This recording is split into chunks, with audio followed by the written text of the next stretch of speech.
Bab 581, Membunuh Ubur-ubur Laut Tipe 4. Nama, Dunia Dewa dan Iblis. Penulis, Zichan Bao Zeng.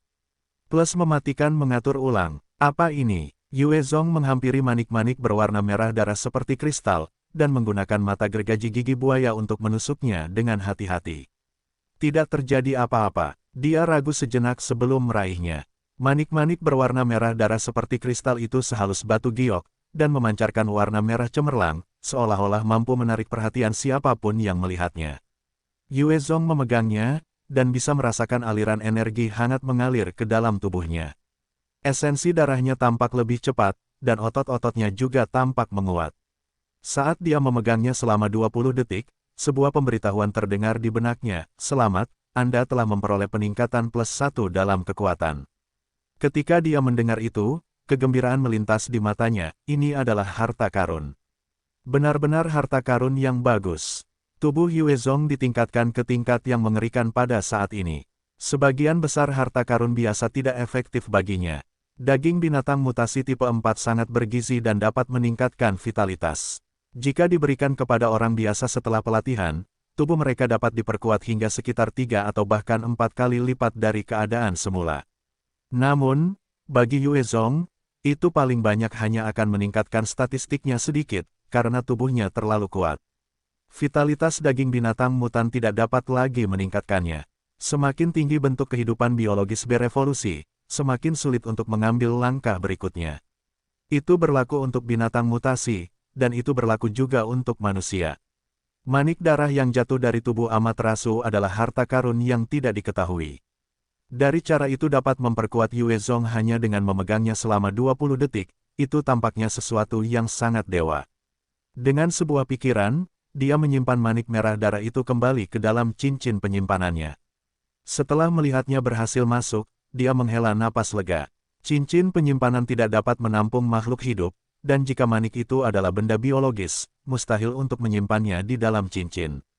Setelah ragu-ragu sejenak, dia tidak memakai manik merah darah, dan malah memilih untuk membuka kotak biru yang jatuh setelah membunuh ular laut mutasi tipe 4.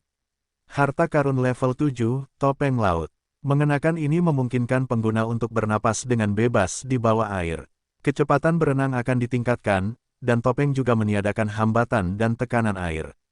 Topeng dapat menahan kerusakan dari peluru kaliber 25 mm dan di bawahnya. Skill pendamping, jet air. Deskripsi skill, menembakkan semburan air berkekuatan tinggi sehingga pengguna dapat melakukan perjalanan dalam garis lurus dengan kecepatan tinggi. Berlangsung selama 10 menit. Topeng laut adalah topeng berwarna biru langit yang diukir dengan rune yang tak terhitung jumlahnya, dan tampaknya mampu menutupi wajah seseorang. Ada lubang di mana mata, hidung dan mulut seharusnya berada, dan itu diselimuti oleh lapisan film transparan. Dia mengambilnya dan berpikir sambil menatapnya. Ini adalah harta karun untuk pertempuran laut. Topeng laut ini seperti peralatan menyelam, kecuali bahwa itu jauh lebih kuat dan lebih baik. Namun, itu tidak banyak menambah pertempuran biasa. Dia menyimpan topeng laut ke dalam cincinnya, dan mengaktifkan siluman orde kedua, dengan hati-hati berjalan kembali ke medan perang. Di tengah, binatang mutan yang tak terhitung jumlahnya terlibat dalam pembantaian habis-habisan dengan para zombie. Ada mayat dari kedua belah pihak berserakan di mana-mana. Dia mengandalkan silumannya untuk perlahan-lahan mengukir dan menggali semua esensi darah dan inti dari berbagai mayat binatang mutan tingkat tinggi, sebelum menyimpannya. Di dalam pangkalan Yokosuka, ada sejumlah besar binatang mutan tipe 2 dan sejumlah yang layak dari binatang mutan tipe 3. Bahkan bentuk-bentuk kehidupan yang kuat ini dibunuh oleh zombie tipe 4. Tak lama kemudian, Yue Zong berhasil mengumpulkan sekitar 20 inti dan sari darah dari binatang mutasi tipe 2, dan sekitar 4 inti dan sari darah dari binatang mutasi tipe 3. Kesempatanku ada di sini. Matanya tiba-tiba berbinar, saat ia menyerang ubur-ubur laut tipe 4. Pada saat ini, ubur-ubur laut tipe 4 menyeret tubuhnya yang besar ke belakang, dan muatan listrik di sekitarnya meredup. Di belakangnya, ada banyak mayat hangus. Lebih dari 50.000 zombie telah disetrum sampai mati olehnya. Bola api yang tak terhitung jumlahnya meledakkan banyak luka di tubuh ubur-ubur laut tipe 4. S2 seperti semut merangkak di sekujur tubuhnya sambil mencabik-cabik dan mencabik-cabik tubuhnya, menyebabkan lebih banyak luka. Sejumlah Devourer terus menembakkan empedu korosif ke ubur-ubur laut mutasi, menggerogoti lubang menganga besar di tubuhnya. Ubur-ubur laut mutasi mungkin dapat beregenerasi dari luka yang disebabkan oleh S2 dan H1, tetapi kerusakan korosif dari Devourer mencegah segala bentuk penyembuhan. Lebih jauh lagi, ada bau busuk yang menyengat yang dipancarkan oleh luka-luka tersebut. Zombie yang berevolusi seperti semut bagi ubur-ubur laut tipe 4, dan ia dapat dengan mudah meratakan atau menghancurkan mereka. Tetapi bahkan ia akan menderita di bawah kawanan dan serangan gencar mereka yang terus-menerus. Ia mengulurkan tentakelnya yang besar untuk menamparkan atau membawa beberapa S2 ke dalam mulutnya, saat ia mencoba untuk menuju ke laut. Ia tidak memiliki kekuatan lagi untuk mengaktifkan kemampuan bawaannya, dan ia sangat ingin melarikan diri untuk pulih. Namun, seolah-olah para zombie dapat merasakan kerentanan ubur-ubur laut tipe 4, karena banyak dari mereka bergegas untuk mengepung dan menyerangnya. Zombie yang tak terhitung jumlahnya menghalangi sisa binatang mutasi untuk memberikan bantuan apapun, dan kedua belah pihak dengan demikian terkunci dalam pertempuran. Tentakel ubur-ubur laut tipe 4 beterbangan, menghancurkan banyak S2 dan S3 menjadi berkeping-keping. Namun, lebih banyak S-Type terus merangkak di sekujur tubuhnya, mencabik-cabik tubuhnya. Mereka bahkan menggali luka yang terbuka, semakin mengancam ubur-ubur laut tipe 4. Sebagai tanggapan, ia akan memancarkan beberapa muatan listrik dari waktu ke waktu, menerangi area tersebut dan menghanguskan zombie malang dalam jarak 1 km darinya. Saat badai mereda, mayat-mayat hitam hangus dari S-Type jatuh dari tubuh ubur-ubur laut. Namun, ubur-ubur laut tidak dalam kondisi yang lebih baik, ia jatuh ke tanah dan tampaknya kehabisan energi. Kemampuan bawaan ubur-ubur laut adalah salah satu kemampuan ofensif terkuat di antara 8 binatang mutasi tipe 4, tetapi itu juga merupakan salah satu kemampuan yang paling menghabiskan energi. Ubur-ubur laut tipe 4 melakukan serangan terakhirnya sebelum jatuh ke tanah, kelelahan. Zombie yang berevolusi yang tak terhitung jumlahnya bergegas menuju ubur-ubur laut. Tidak peduli apapun level zombie itu, daging dan darah dari binatang mutasi tipe 4 sangat menggoda. Tepat saat itu, dari dalam gerombolan zombie, Yue Zong dengan tubuhnya yang terbungkus baju besi tulang mengulurkan tangan kanannya, dan duri tulang yang tajam melesat keluar dan menopangnya sampai ke kepala ubur-ubur laut. H1 yang bersembunyi di berbagai bangunan menembakkan bola api mereka ke Yue Zong. Mereka takut dia akan mencuri esensi darah dan inti yang berharga. Sebuah perisai terang muncul di depan Yue Zong, menghalangi bola-bola api yang masuk itu. Yue Zong mengayunkan pedang gigi hitamnya dan menebas dengan kejam ke kepala ubur-ubur laut. Dengan kekuatan lebih dari 10 kali lipat orang normal, serangan itu menyebabkan luka menganga yang besar, dan lendir mulai mengalir keluar. Yue Zong kemudian dengan cepat mengenakan topeng laut yang baru saja diperolehnya, dan langsung masuk ke tubuh ubur-ubur laut. Itu adalah topeng yang memungkinkan pengguna untuk bernapas dengan bebas dalam cairan, karenanya Yue Zong mampu menyelam ke dalam tubuh ubur-ubur laut yang 95% air. Dia kemudian mengeluarkan bilah gergaji gigi buaya dan menebas secara acak, merobek daging dan saraf. Saat dia terus mendatangkan malapetaka di tubuh ubur-ubur laut, dia melihat inti biru, serta esensi darah merah cerah. Mereka dikelilingi oleh sejumlah mutiara putih di tengah-tengah saraf dan jaringan. Yue Zong mengulurkan tangan untuk meraih mereka berdua, sebelum menarik dengan keras. Dia kemudian menggunakan bilahnya untuk memutuskan saraf dan otot yang berbeda, menyebabkan otak ubur-ubur laut segera mati. Selama telah mencapai level 81, Anda telah memperoleh 2 poin atribut untuk dialokasikan.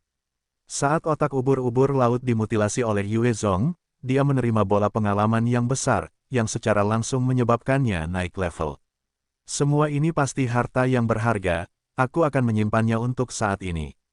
Yue Zong mengamati kumpulan mutiara putih itu, dan membungkusnya dalam wadah kaca sebelum menyimpannya di dalam cincinnya. Bahkan daging dan darah ubur-ubur laut tipe 4 adalah makanan lezat yang sulit didapat. Yue Zong dengan cepat mengiris beberapa, dan menyimpannya di dalam cincinnya, sebelum buru-buru menggali keluar. Dia baru saja muncul dari tubuh ubur-ubur laut tipe 4 ketika embusan angin bertiup ke arahnya, saat cakar tajam mencengkeram tubuhnya. Itu adalah S4 yang baru saja naik ke tubuh ubur-ubur laut dan berniat menyerangnya. Yue Zong mengayunkan bilah gergaji gigi buayanya, menebas S4 langsung terpotong menjadi 2, dan sebuah buku keterampilan jatuh. Yue Zong melihat ke bawah dan melihat lautan zombie merangkak di seluruh tubuh ubur-ubur laut tipe 4, melahap tubuhnya. Kotak berwarna biru telah mendarat di lautan zombie. Karena apapun yang keluar dari binatang tipe 4 pastilah merupakan harta karun, Yue Zong melirik kotak itu sekilas, lalu melompat turun mengejarnya. Gerombolan zombie itu melihat Yue Zong yang melompat turun dan segera mengulurkan cakar mereka untuk mencakarnya. Itu seperti neraka jiwa-jiwa gila yang berusaha meraihnya. Saat dia mendarat, Yue Zong menembakkan banyak bilah tulang dari bone encompassing armor miliknya, sebelum dia berputar di tempat. Dalam sekejap, taktik pusaran anginnya menyebabkan zombie dalam radius 20 meter darinya teriris-iris. Bagian tubuh dan darah berceceran dan beterbangan kemana-mana. Yue Zong meraih kotak biru itu, dan cincin penyimpanan itu menyala, menarik kotak biru itu masuk. Dia kemudian menembakkan paku tulang yang tajam ke tanah, mendorongnya ke arah gedung tinggi. Bahkan binatang mutasi tipe 4 dapat jatuh di bawah serangan zombie yang terus-menerus. Yue Zong tidak bodoh untuk berpikir dia bisa menahan serangan gencar mereka. Tiba-tiba, sejumlah L4 dan L3 menangkap zombie di samping mereka dan melemparkannya ke arah Yue Zong. Hujan zombie melesat ke arah Yue Zong seperti bola meriam. Tipe L memiliki bidikan yang buruk, dan kebanyakan dari mereka mendarat di tempat yang jauh. Ada beberapa yang menabrak dinding dan hancur berkeping-keping karena benturan. Meski begitu, dua berhasil melesat ke arah Yue Zong, yang dilempar dengan ganas oleh L4. Tepat saat mereka hendak mengenai Yue Zong, perisai putih muncul lagi. Dua zombie itu menghantam perisai dan tubuh mereka hancur di berbagai tempat. Perisai itu juga meredup, jatuh kembali ke pelukan Yue Zong. Yue Zong tidak berani menunda lebih lama, dan dengan cepat bergegas ke atap sebelum melepaskan lolongan panjang dan tajam. Mendengar panggilannya, Grini segera menukik turun, mengangkatnya, dan terbang kembali ke langit. Yue Zong menenangkan diri, dan melihat ke bawah lagi untuk kesempatan lain untuk membunuh binatang mutasi tipe 4. Jika dia menghadapi binatang mutasi tipe 4 dalam kondisi terbaiknya, Yue Zong akan merasa sangat sulit untuk membunuhnya. Namun, dengan gerombolan zombie yang tanpa disadari membantunya, mungkin ada kesempatan. Masih ada 6 raksasa tipe 4. Semuanya memiliki baju besi yang sangat tebal, pertahanan mereka mencengangkan. Bola api H1 tidak bisa berbuat apa-apa, L4 juga tidak berdaya. Hanya cakar tajam S4 serta empedu korosif dari Devourers yang dapat merusak sisik tebal itu. Yue Zong mengamati selama beberapa waktu, menyadari bahwa tidak ada peluang. Dia kemudian memberi isyarat kepada Grini untuk terbang menuju armada ke-7 di pangkalan Yokosuka. Saat ini, di armada ke-7, ada kutu laut mutan sepanjang 1 meter yang tak terhitung jumlahnya dengan gigi tajam dan tubuh mereka ditutupi dengan tentakel yang menyerang zombie Amerika. Tentakel kuat kutu laut mutan mendorong mereka seperti meriam, menempel pada zombie angkatan laut Amerika yang berbeda, menggigit otak mereka dengan keras. Grini turun dan menurunkan Yue Zong di geladak, dan perhatian mereka beralih kepadanya. Menghadapi ratusan kutu laut mutan, Grini mengepakkan sayapnya dengan kuat, kemampuan tornado bawaannya meledak, mengirim makhluk-makhluk kecil itu terbang menjauh. Yue Zong melindungi Zhao Tiangang dan yang lainnya saat mereka menuju ruang kendali, dan mereka dengan cepat menunggu. Mengikuti desiran mesin dan penyalaan beberapa tombol, kapal penjelajah itu mulai hidup, dan dengan cepat menuju ke laut. Ada lebih dari 70.000 orang yang selamat di pangkalan Yokosuka, tetapi tempat itu dipenuhi dengan binatang mutan dan zombie yang saling bertarung. Sulit bagi Yue Zong untuk mencoba menyelamatkan. Selain itu, mereka bukan orang Tiongkok, dan dia tidak merasa terlalu buruk meninggalkan mereka. Saat kapal penjelajah itu bergerak, sejumlah binatang mutan mulai mengejar. Namun, karena kapal penjelajah itu dibuat untuk pertempuran, kecuali binatang mutasi tipe 3 atau tipe 4 bergerak, binatang mutasi lainnya tidak mungkin dapat menghalangi mereka. Namun, binatang mutasi tipe 3 dan tipe 4 semuanya terkunci dalam pertarungan gila dengan para zombie, dan binatang buas biasa tidak dapat melakukan apapun untuk menghalangi kapal penjelajah armada ke-7. Setelah melepaskan diri dari pengepungan binatang mutasi, Yue Zong menghela napas panjang lega. Meskipun dia tidak berhasil mendapatkan seluruh pangkalan Yokosuka, mendapatkan kapal induk dan kapal penjelajah sudah cukup baik. Terutama karena kapal induk itu memiliki sejumlah jet tempur canggih, begitu Yue Zong mendapatkan kendali penuh atas kapal induk itu, dia akan mendapatkan peningkatan kekuatan yang sangat besar. Kerajaan Tuhan mungkin memiliki Thunder Fighter yang kuat, tetapi ini semua adalah helikopter serbu yang lebih lemah terhadap jet tempur yang lebih unggul di udara. Bagaimanapun, jet tempur difokuskan pada pertempuran udara, dibandingkan dengan Thunder Fighter yang berfokus pada daratan. Setelah kiamat, Yue Zong dapat menggunakan api iblis untuk melelehkan helikopter serbu dengan mudah, tetapi akan sulit baginya untuk menghancurkan jet tempur. Ini karena kecepatan jet tempur mencapai kecepatan Mach. Selain itu, ketinggiannya terlalu tinggi, melebihi jangkauan yang mampu ditempuh Yue Zong. Yue Zong telah mulai memproduksi amunisi secara massal di pangkalan kota Yanzhou, namun, memproduksi jet tempur tidak mungkin dilakukan. Bahkan dengan kemajuan teknologi selama 10 tahun ke depan, secara praktis tidak mungkin untuk membuat jet tempur yang sangat canggih. Bagaimanapun, sulit bagi Tiongkok untuk memproduksi bahkan sebelum kiamat, apalagi dengan situasi saat ini. Yue Zong merasa sedikit lebih tenang, dan membuka kotak harta karun biru itu.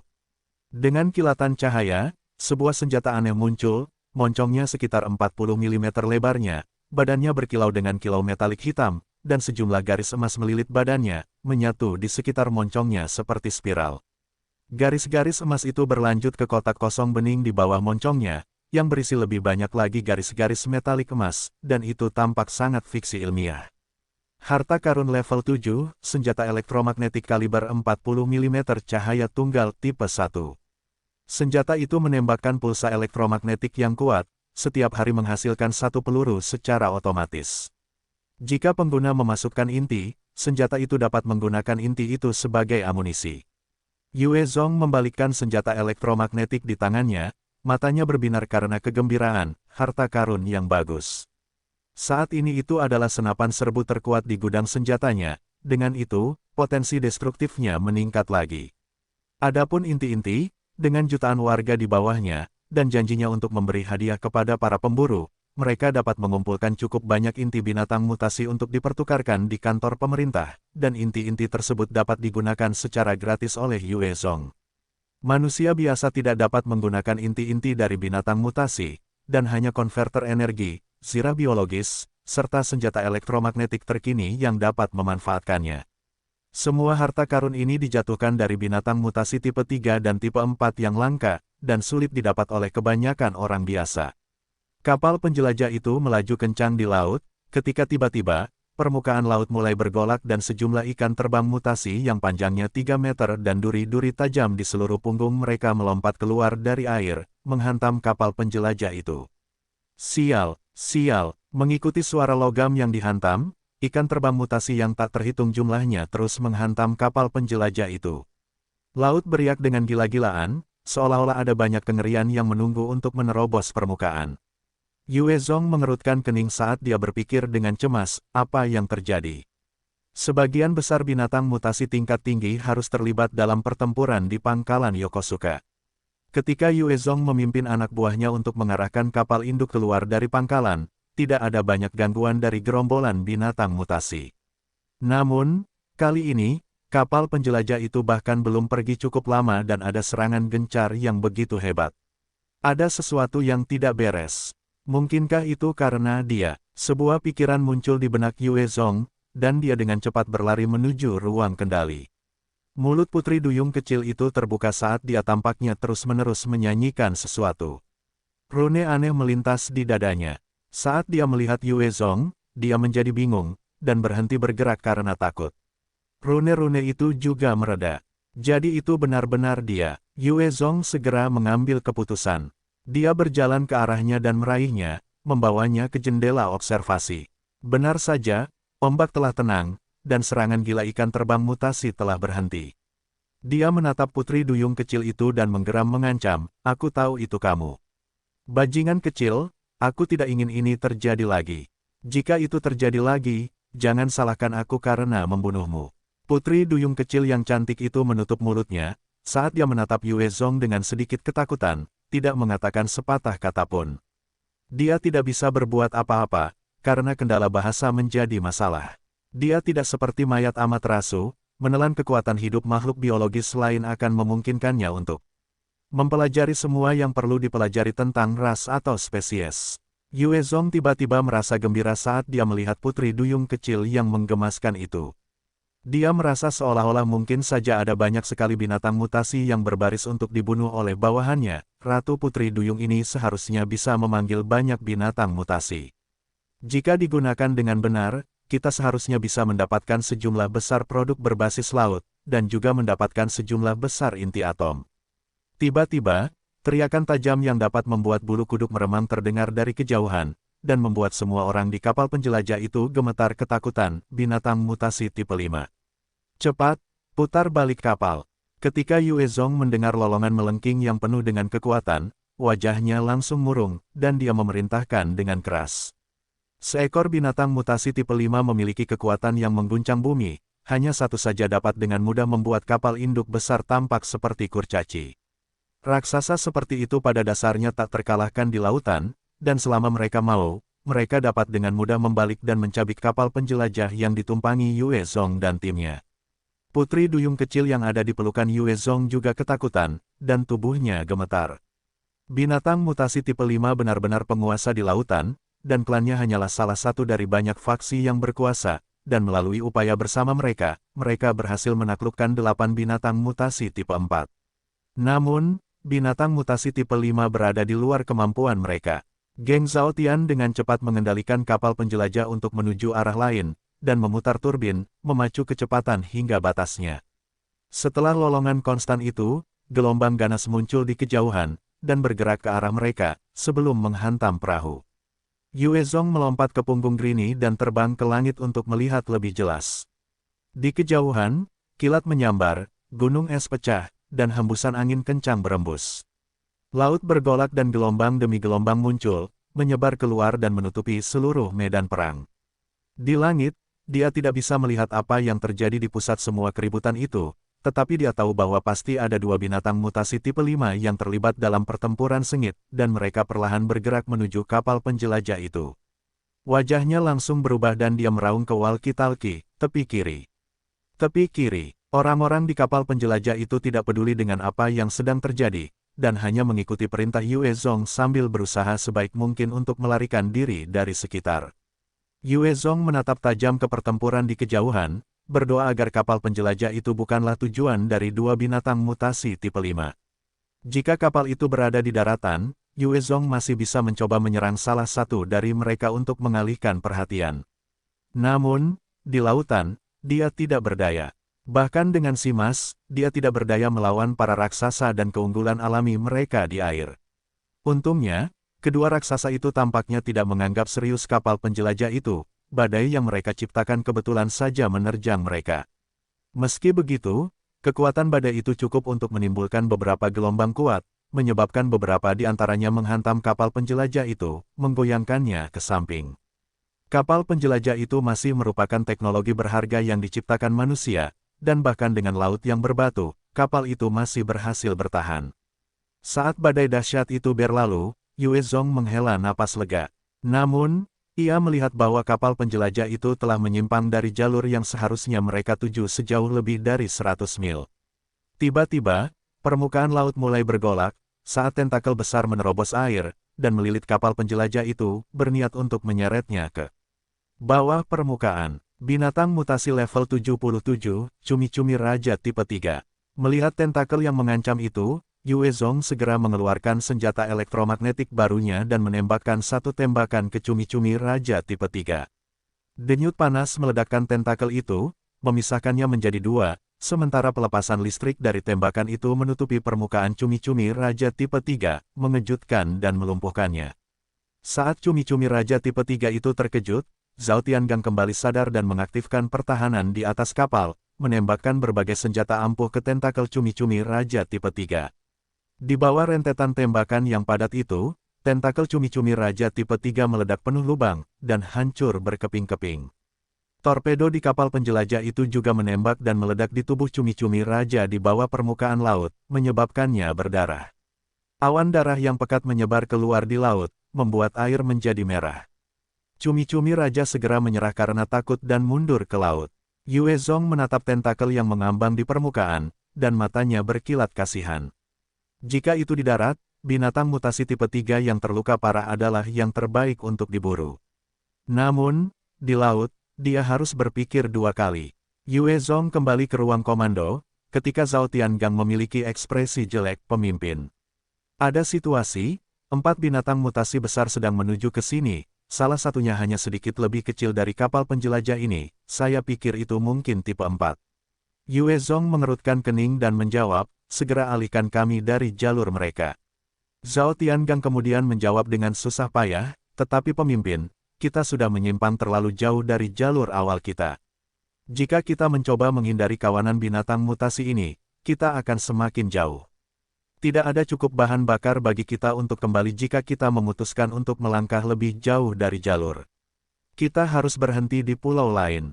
Yue Zong segera membuat keputusan, kalau begitu, mari kita berhenti di suatu tempat sehingga kita dapat mengisi bahan bakar. Binatang mutasi tipe 4 praktis tidak mungkin untuk dilawan di laut. Sementara kapal penjelajah itu memiliki sarana untuk melukai beberapa binatang mutasi tipe 4, mereka memiliki kemampuan untuk membalikkannya dan menenggelamkannya ke laut. Dia tidak ingin kapal penjelajah yang dia dapatkan dengan kerja keras dihancurkan semudah itu. Zhao Tiangang menerima perintahnya, dan hatinya sedikit lega, ya.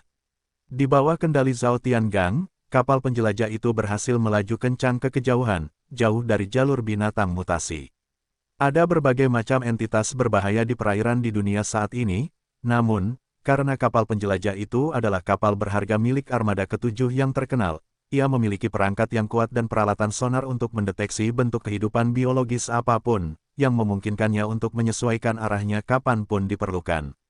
Sebuah daratan besar segera muncul di kejauhan. Yue Zong melihat ke tempat asing itu dan bertanya, di mana itu? Zhao Tiangang melaporkan, itu Indonesia. Tuan. Ekspresi kebencian melintas di wajahnya, itu benar-benar tempat itu. Indonesia adalah tempat dengan sejarah sentimen anti-Tiongkok. Dalam sejarah baru-baru ini, ada titik waktu di mana orang Tionghoa telah dibantai seperti ternak. Pria dibunuh, wanita diperkosa, dan anak-anak dipanggang di atas api. Beberapa penduduk setempat tidak memiliki perasaan apapun terhadap tindakan mereka, dan kekejaman mereka tidak mengenal batas. Itu hampir sebanding dengan pemerkosaan Nanking oleh Jepang dan genosida Nazi terhadap orang Yahudi. Pada tahun 1998, ada gerakan anti-Tiongkok yang besar di Indonesia. Ribuan orang Tiongkok telah terbunuh, harta benda dan barang-barang mereka dirampas, bahkan anak-anak kecil pun tak luput. Ketika Yue Zong kuliah, ia pernah melihat foto-foto masa itu, dan tak bisa melupakan kekejaman itu. Di depan mereka, ia melihat sebuah perahu kecil berlabuh di dekat pantai, dan di atasnya ada beberapa orang yang selamat dengan pakaian compang camping. Masing-masing tangan kanan mereka terpotong, dan darah mereka mengalir deras ke laut. Darah itu menarik perhatian binatang mutasi di laut dan segera, permukaan air bergolak, saat sejumlah binatang mutasi muncul, menggerogoti tubuh para korban selamat. Hong, hong, tepat saat itu, perahu kecil itu tiba-tiba meledak, dan ledakan dahsyat itu menghantam binatang mutasi, membunuh mereka seketika. Sebuah perahu penangkap ikan listrik segera datang dari pantai, dan sejumlah korban selamat berwajah pucat melemparkan beberapa jaring, menyeret mayat-mayat binatang mutasi. 7 atau 8 militan bersenjata lainnya tertawa terbahak-bahak, berbicara dengan keras tentang siapa yang tahu apa. Salah satu dari mereka dengan santai mengangkat senjatanya dan menembakkannya ke salah satu yang selamat, menyebabkan yang lainnya gemetar ketakutan, dan gerakan mereka menjadi cepat. Para militan lainnya terus tertawa. Ketika Yue Zong menyaksikan ini, alisnya berkerut. Dia mencabut selotip dan menutup mulut putri duyung kecil itu, yang menatapnya dengan marah, sebelum mengenakan topeng laut dan berenang menuju perahu nelayan itu. Saat dia mengenakan topeng laut dan menyelam ke dalam air, dia merasa seperti telah menjadi seekor ikan, dengan mudah mengiris air tanpa perlawanan. Pada saat yang sama, di bawah peningkatan topeng, dia bahkan bisa melihat sisik ikan seukuran telapak tangan mengambang sekitar 2 mil jauhnya. Dia berenang dengan mudah menuju perahu, sebelum tiba-tiba melompat keluar dari air dan melompat ke atas perahu. Dia meninju tanpa ampun pada salah satu militan dengan kekuatannya 10 kali lipat, dan otak militan itu langsung hancur berkeping-keping. Para militan lainnya segera mengutuk dalam bahasa ibu mereka saat mereka mengangkat senjata mereka untuk menembak Yue Zong dengan liar. Dia mencabut pisau gergaji gigi buaya dari pinggangnya, dan dalam sekejap, dia menghindari serangan mereka dan dengan dingin memisahkan kepala mereka dari tubuh mereka. Hanya dalam waktu singkat, semua militan telah dimusnahkan oleh Yue Zong. Selama proses itu, para penyintas lainnya yang telah menonton dengan dingin, merasakan sedikit ketakutan. Mereka segera berlutut dan gemetar, tidak tahu apa yang akan dilakukan Yue Zong. Dia menatap mereka dan mengerutkan kening, sebelum menggunakan bahasa Mandarin untuk bertanya, ada di antara kalian yang mengerti bahasa Mandarin? Tidak ada dari mereka yang berbicara sepatah kata pun. Yue Zong menatap para penyintas yang gemetar ketakutan dan mengerutkan kening. Dia segera mengambil salah satu senapan dan mengarahkannya ke kepala salah satu dari mereka. Apakah aku baru saja menyelamatkan sekelompok monyet Indonesia? Sungguh usaha yang sia-sia, karena kalian orang Indonesia, kalian mungkin juga mati. Beberapa penduduk asli Indonesia malas, bodoh, tetapi kejam. Mereka iri dengan gaya hidup orang Tionghoa kaya yang berjuang keras di negara ini. Itulah sebabnya selama setiap periode kerusuhan, beberapa dari orang-orang ini akan melancarkan serangan terhadap orang Tionghoa untuk merampas apa yang mereka miliki, memperkosa para wanita dan tidak membiarkan anak-anak pergi. Mereka benar-benar lebih buruk dari binatang buas. Ketika Yue Zong berpikir bahwa dia mungkin telah menyelamatkan beberapa orang yang dia benci ini, dia merasa tidak bahagia. Setelah kiamat, dia perlahan-lahan telah tumbuh menjadi sangat kejam, dan dia benar-benar tidak akan berpikir dua kali untuk membunuh mereka. Korban yang ditodong senjata mulai mengompol karena takut saat ia mencoba bersujud sekuat tenaga, mencoba berbicara dalam bahasa Mandarin yang hampir tidak bisa dimengerti. Jangan bunuh aku. Aku Li Jingren. Aku orang Tiongkok, mereka semua juga orang Tiongkok. Tolong, Tuan, terima kasih telah menyelamatkan kami. Jangan bunuh kami. Kami bersedia melakukan apapun untukmu. Jangan bunuh aku. Aku orang Tiongkok. Sisanya mulai berlutut dan bergegas bersujud. Tidak semua dari mereka bisa berbicara bahasa Mandarin, dan 4 orang bahkan tidak berbicara, hanya berlutut dan bersujud. Dalam kiamat ini, setiap ahli yang memiliki kekuatan adalah seseorang yang telah membunuh binatang mutan dan zombie sebelumnya. Mereka terkenal tegas dan kejam, dan pasti tidak akan berhati lembut. Para korban ini tidak ingin mati. Yue Zong menunjuk beberapa dari mereka dan berkata dengan dingin, mengapa kalian tidak berbicara dalam bahasa Mandarin? Apakah kalian orang Indonesia, berkolusi untuk menipuku? Para penyintas itu menjadi pucat ketika pistol diarahkan ke mereka, dan mereka hanya bersujud lebih keras. Li Jingren segera menjawab dengan suara kecil, Tuan, Tuan. Mereka benar-benar orang Tionghoa, tetapi keluarga mereka telah tinggal di Indonesia selama beberapa generasi. Mereka telah kehilangan pemahaman mereka tentang bahasa itu. Mereka benar-benar orang Tionghoa. Biasanya sulit bagi orang Tionghoa untuk berasimilasi ke negara lain. Oleh karena itu, banyak keluarga Tionghoa akan memilih untuk tidak mengajarkan anak-anak mereka bahasa Mandarin, dan sebagai gantinya, menggunakan bahasa lokal untuk membesarkan anak-anak mereka, dengan harapan dapat berintegrasi lebih baik. Banyak negara biasanya lebih terbuka untuk penduduk setempat mereka sendiri, dan kurang terbuka untuk orang asing. Adapun negara-negara seperti Tiongkok yang biasanya lebih peduli dengan orang asing daripada diri mereka sendiri, jumlah mereka sedikit. Yue Zong menunjuk ke berbagai mayat yang mengambang di permukaan laut dan bertanya, apa yang terjadi di sini? Li Jingren terkekeh getir sambil berbicara dengan nada serius, mereka adalah umpan hidup. Orang Indonesia menangkap beberapa orang Tionghoa untuk dijadikan umpan hidup, mengikat mereka dengan bahan peledak, semata-mata untuk menghadapi binatang mutasi di laut. Begitulah cara mereka menangkap ikan.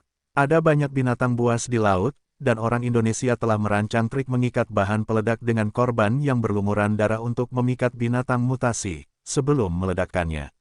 Itu kejam, tetapi efektif. Yue Zong mengerutkan kening, saya mendengar bahwa kecerdasan mereka tidak tinggi, bagaimana mereka bisa memikirkan ide ini? Li Jingren tertawa getir lagi, itu adalah ide yang diusulkan oleh seorang Tionghoa bernama Wu Liang. Niat membunuh yang kuat melintas di tatapan Yue Zong, Wu Liang ini, aku harus membunuhnya. Seseorang seperti itu yang mengkhianati rasnya sendiri untuk membantu orang lain, Yue Zong paling membenci orang-orang seperti ini. Dia akan membunuh siapapun yang ditemuinya. Tidak perlu, Tuan, dia sudah mati. Li Jingren melihat kebingungan di mata Yue Zong, setelah mengusulkan ide jahat ini kepada penduduk asli, dia segera ditangkap dan dilemparkan sebagai umpan pertama. Istrinya dan putrinya kemudian diperkosa sebelum dibunuh dan dimasak untuk dimakan. Ketika Yue Zong mendengar itu, dia terdiam. Kebejatan dan kekejaman mereka jauh melampaui imajinasinya. Dia kemudian bertanya, adakah di antara kalian yang tahu berapa banyak senjata yang dimiliki markas mereka? Tidak sepenuhnya yakin, Li Jingren menjawab. Aku tahu mereka memiliki banyak senjata, selain itu, kita tidak tahu banyak. Kita telah dikurung di kandang babi sepanjang waktu. Yue Zong menunjuk mayat-mayat militan Indonesia dan memberitahu Li Jingren, baiklah. Aku memberi kalian kesempatan untuk membalas dendam sekarang. Ambil senjata itu, ikuti aku untuk membasmi bajingan-bajingan itu. Tidak, tidak Tuan, tidak, Tuan, kita tidak bisa bertarung. Tuan, mereka terlalu menakutkan. Begitu kalian melawan mereka, begitu kalian ketahuan, anggota tubuh kalian akan dipotong, dan kalian akan dipaku di kayu salib untuk menderita sampai mati. Begitu mereka mendengar Yue Zong ingin mengajak mereka bertarung dengan orang Indonesia, mereka langsung bersujud dengan marah, memohon untuk tidak melakukannya. Mereka sudah hancur oleh kekejaman dan kebiadaban metode yang digunakan orang Indonesia. Satu-satunya cara yang mereka tahu untuk bertahan hidup adalah dengan bertahan. Terlepas dari seberapa ditekan, dipermalukan atau bahkan berapa banyak orang yang mereka cintai terbunuh, mereka hanya tahu bagaimana bertahan. Bagi mereka, saat mereka membalas, mereka akan menderita jauh lebih buruk. Sebagian besar orang Indo-Tiongkok hanya berusaha memajukan tujuan mereka sendiri dan dapat bertahan dalam masa-masa sulit. Selama mereka tidak terdorong ke dalam keputusasaan, mereka tidak akan menyerang begitu saja. Itulah sebabnya mereka tidak berani memusuhi orang Indonesia. Mereka mungkin tokoh yang cakap di bidangnya masing-masing, seperti bisnis, insinyur, petani, arsitek, segala macam pekerjaan, tetapi mereka bukanlah pejuang. Namun, bahkan yang paling menyedihkan pun memiliki ambang batas. Bahkan setelah begitu menderita, para penyintas Indo-Tiongkok di depannya ini semua gemetar dan benar-benar tidak berani bangkit untuk mengangkat senjata melawan para penyiksa mereka. Yue Zong menatap mereka dengan marah dan membentak, dasar sekelompok sampah yang tidak berguna. Mereka menundukkan kepala karena malu, tetapi terus berlutut di sana, tampak seperti cacing yang meringkuk. Yue Zong menatap Li Jingren dan berbicara dengan dingin, bangun, bawa aku ke tempat kalian ditawan. Tuan, tolong ampuni kami. Di sana neraka, karena kami sesama orang Tionghoa, tolong ampuni kami. Aku tidak ingin kembali ke lubang neraka itu. Beberapa orang Tionghoa mulai meratap dan memohon. Mata Yue Zong berkilat dingin, dan dia mengangkat senapan, menembak sekali ke kepala salah satu penyintas. Sebuah lubang tambahan muncul di kepala para penyintas itu, dan dia jatuh ke lantai dengan ekspresi ketakutan di wajahnya. Melihat ini, yang lainnya ketakutan setengah mati, dan jatuh ke belakang. Yue Zong bagaikan iblis pembunuh saat ia menatap mereka, berbicara dengan dingin, ini bukan negosiasi. Ini perintah sialan, mereka yang tidak patuh, akan mati. Bangun, bawa aku ke sana, atau kalian bisa mati di sini seperti sampah. Ia tidak punya pilihan selain menggunakan cara yang berbeda untuk menghadapi orang yang berbeda. Karena orang-orang Indo-Tiongkok ini telah hancur oleh rasa takut mereka yang luar biasa terhadap penduduk setempat, ia harus menggunakan darah dan nyawa mereka untuk memberitahu mereka tentang ancaman yang lebih besar dirinya. Jika tidak, ia harus mencari pangkalan itu sendiri secara membabi buta.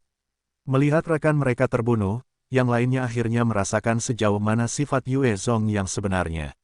Mereka tidak berani memohon lebih lama lagi, dan mulai mengendalikan kapal kembali ke pangkalan. Dari walkie-talkie-nya, suara Zhao Tiangang terdengar, pemimpin. Apakah ada yang salah di darat? Ekspresi Yue Zong setenang permukaan air, aku akan membersihkan beberapa sampah, dan mencari bahan bakar. Kalian tetap di tempat kalian dan menunggu perintahku. Panggil bala bantuan, karena armada itu maju, peralatan komunikasinya dengan mudah menjadi yang terbaik. Mereka dapat menghubungi pasukan mereka di prefektur Shizuoka dan kota Sakura. Zhao Tiangang menjawab, iya. Di sebuah bukit kecil, Li Jingren menunjuk ke sebuah pangkalan di kejauhan saat dia melaporkan kepada Yue Zong dengan takut, itu di sana. Yue Zong melihat pangkalan itu, dan memperhatikan bahwa pangkalan itu berada di medan datar, desainnya sangat sederhana dan dikelilingi oleh pagar kayu. Di sekelilingnya adalah ladang luas yang dulunya digunakan untuk menanam tanaman, tetapi sekarang tandus. Di pagar kayu itu, ada banyak mayat pria, anak-anak dan wanita yang tergantung di atasnya. Di pintu masuk, bahkan ada lebih dari ratusan kepala yang ditumpuk. Itu benar-benar pemandangan yang mengerikan. Yue Zong menatap Li Jingren dan yang lainnya, lalu berkata dengan acuh tak acuh, kalian tetaplah di sini. Sekelompok orang ini terlalu lemah untuk melakukan apapun, dan bahkan mungkin menjadi beban baginya. Terima kasih, Tuan. Terima kasih. Li Jingren dan yang lainnya segera berlutut dan bersujud sebagai ucapan terima kasih. Di pintu masuk pangkalan, ada 4 orang Indonesia yang berjaga. Saat ini mereka sedang menunggangi seorang wanita Tionghoa yang cantik, sambil tertawa terbahak-bahak. Wanita yang selamat itu tangannya patah, kulitnya yang seputih salju diukir dengan kata-kata, bunuh semua babi Tionghoa, lidahnya terpotong. Salah satu matanya juga telah digali. Saat ini, salah satu prajurit sedang mengukir tubuhnya, menyebabkan lebih banyak darah tumpah, saat dia menggeliat dan mengerang kesakitan. 3 prajurit lainnya dengan bersemangat memperkosanya di lubang manapun yang bisa mereka isi, pemandangan tubuhnya yang berlumuran darah semakin menggairahkan mereka. Saat mereka memperkosanya, mereka menggigit dagingnya dengan kejam, menghisap darahnya. Saat Yue Zong tiba di pintu masuk, dia harus menyaksikan pemandangan yang mengerikan, dan pemandangan itu bahkan lebih bejat dan sakit daripada gambaran kerusuhan. 98 Yue Zong menatap penduduk setempat yang bejat itu dengan cahaya dingin di matanya. Dalam kiamat ini, dia telah melihat segala macam kebejatan dan ketidakmanusiawian, tetapi ini sesuatu yang lain. Niat membunuhnya mengepul, dan dia menembak ke arah salah satu militan, tangannya meraih tenggorokannya dan memutar dengan kuat, langsung menghancurkan tenggorokan militan yang malang itu. Ketika tenggorokannya hancur, dia tidak langsung mati, sebaliknya, matanya membelalak kesakitan, seolah-olah akan keluar, tangannya mencengkeram tenggorokannya, dan dia mulai menggeliat seperti ikan keluar dari air selama beberapa saat sebelum mati. Sementara itu terjadi, sebelum 3 lainnya bahkan memiliki kesempatan untuk bereaksi, Yue Zong telah menghancurkan tenggorokan mereka juga. Mereka juga mati dengan menyedihkan. Wanita itu, yang telah disiksa dengan tangannya patah, tubuhnya penuh bekas luka, bola matanya dicungkil, bahkan lidahnya dipotong, dia menatap Yue Zong dengan hanya keputusasaan yang tersisa di matanya yang tersisa, saat air mata mengalir di pipinya.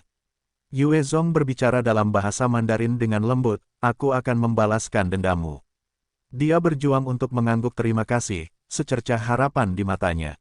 Setelah membunuh 4 orang Indonesia, Yue Zong melemparkan mayat mereka ke sebuah ruangan, sebelum menuju lebih jauh ke dalam pangkalan. Saat dia memberanikan diri masuk, dia menemukan pemandangan yang mengerikan. Sekelompok anak-anak menggunakan garpu untuk menusuk kepala manusia yang dipenggal. Sejumlah korban perempuan ditelanjangi, tangan dan bahu mereka dipaku ke papan. Sekelompok penduduk setempat tertawa sambil menunjuk para tawanan. Dari waktu ke waktu, beberapa penduduk setempat akan maju dan melanjutkan untuk memperkosa para wanita. Bahkan seorang anak laki-laki yang tampak berusia sekitar 12 tahun ikut serta dalam pemerkosaan itu. Di daerah berlumpur yang penuh dengan kotoran di tepi jalan, ada sebuah lubang. Di atasnya, sejumlah anak telah ditusuk dengan tongkat dan dipanggang. Seluruh tempat itu seperti neraka di bumi, dan ketika Yue Zong menemukan pemandangan ini, seolah-olah dia dikelilingi oleh hantu dan setan, bukan manusia, dan perutnya mengancam akan naik turun. Binatang buas. Sekelompok binatang buas sialan. Mereka benar-benar pantas mati. Mengapa tsunami Samudra Hindia 2004 tidak memusnahkan mereka semua? Sumbangan untuk mereka benar-benar sia-sia. Ah, tepat pada saat ini, ada teriakan dari jauh. Yue Zong menoleh untuk melihat. Dia menemukan seorang wanita hamil yang tampaknya akan segera melahirkan, diseret oleh sekelompok penduduk setempat menuju panci besar berisi air mendidih. Salah satu dari mereka menusukkan pisau ke perutnya dan merobeknya, sebelum menyeringai jahat dan menggali anak yang belum lahir itu keluar. Dia kemudian melemparkan janin itu ke dalam panci berisi air mendidih. Penduduk setempat lainnya segera tertawa terbahak-bahak, seolah-olah dirasuki setan. Di depan panci besar itu, ada sejumlah anak-anak berusia 8 hingga 12 tahun, dan ketika mereka melihat pemandangan yang mengerikan ini, mereka gemetar ketakutan, beberapa mulai menangis. Salah satu penduduk setempat berusaha menangkap seorang anak laki-laki kecil, berniat melemparkannya ke dalam panci untuk dimasak. Dia telah melakukan ini berkali-kali. Tepat saat dia hendak melemparkan anak laki-laki itu, Yue Zong akhirnya tersentak. Matanya bersinar dengan cahaya dingin, dan dia melesat maju seperti anak panah, bilahnya berayun ke bawah di tangan kanan penduduk setempat, sebelum dia menangkap penduduk setempat dan melemparkannya ke dalam panci.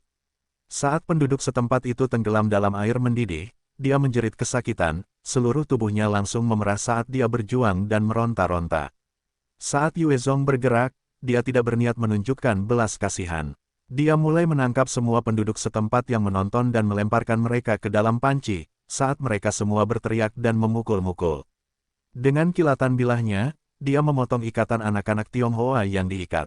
Dia menatap mereka semua dan melemparkan sejumlah bilah pisau dan senjata, 54 ke tanah, berkata, "Aku Yue Zong, dan aku di sini untuk menyelamatkanmu. Jika kau punya nyali, ambil senjatanya, ikut aku untuk membunuh monyet-monyet sialan ini. Mereka yang takut, kau bisa bersembunyi. Tidak ada penyelamat di dunia ini, hanya senjata dan senjata adalah keselamatanmu." Jika anak-anak Cina ini berada di Cina, Yue Zong akan menugaskan seseorang untuk datang melindungi mereka. Tetapi mereka sekarang berada di Indonesia, sekelompok besar dari mereka sudah menjadi domba. Yang dibutuhkan Yue Zong adalah serigala yang lapar, semakin liar mereka semakin baik. Orang-orang yang baik dan pasif akan merasa sulit untuk bertahan hidup di dunia yang seperti neraka ini sekarang. Anak-anak itu memandangi senjata-senjata itu, dan seorang anak berusia 12 tahun melangkah maju dengan tatapan tegas di matanya, saat dia mengambil pistol dan bilah pisau, berjalan menuju Yue Zong. Suaranya dipenuhi dengan niat membunuh yang mengamuk saat dia berbicara, "Aku Li Ying.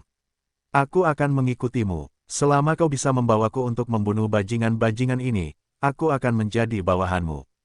Siapapun yang kau ingin aku bunuh, akan kubunuh." Orang dewasa punya pola pikir mereka sendiri dan sulit diubah. Sedangkan anak-anak, mereka bisa jadi tangguh, dan ketika mereka menjadi ganas, mereka bisa jadi lebih menakutkan daripada orang dewasa. Karena dalam kesederhanaan pikiran mereka, membunuh seseorang mungkin tidak berbeda dengan membunuh semut. Beberapa dari mereka tidak memiliki empati terhadap bentuk kehidupan lainnya. Dengan Li Ying melangkah keluar, sisanya segera membungkuk untuk mengambil senjata, dan berdiri di sekitar Yue Zong seperti anak serigala kecil. Hanya 4 dari mereka yang tersisa, tidak tahu harus berbuat apa, wajah mereka penuh ketakutan. Dengan jentikan tangannya, senapan serbu tiba-tiba muncul. Dia mengangkatnya dan menembaki penduduk setempat. Terlepas dari jenis kelamin atau usia, selama mereka adalah penduduk setempat dan muncul di hadapannya, dia akan menembaki mereka.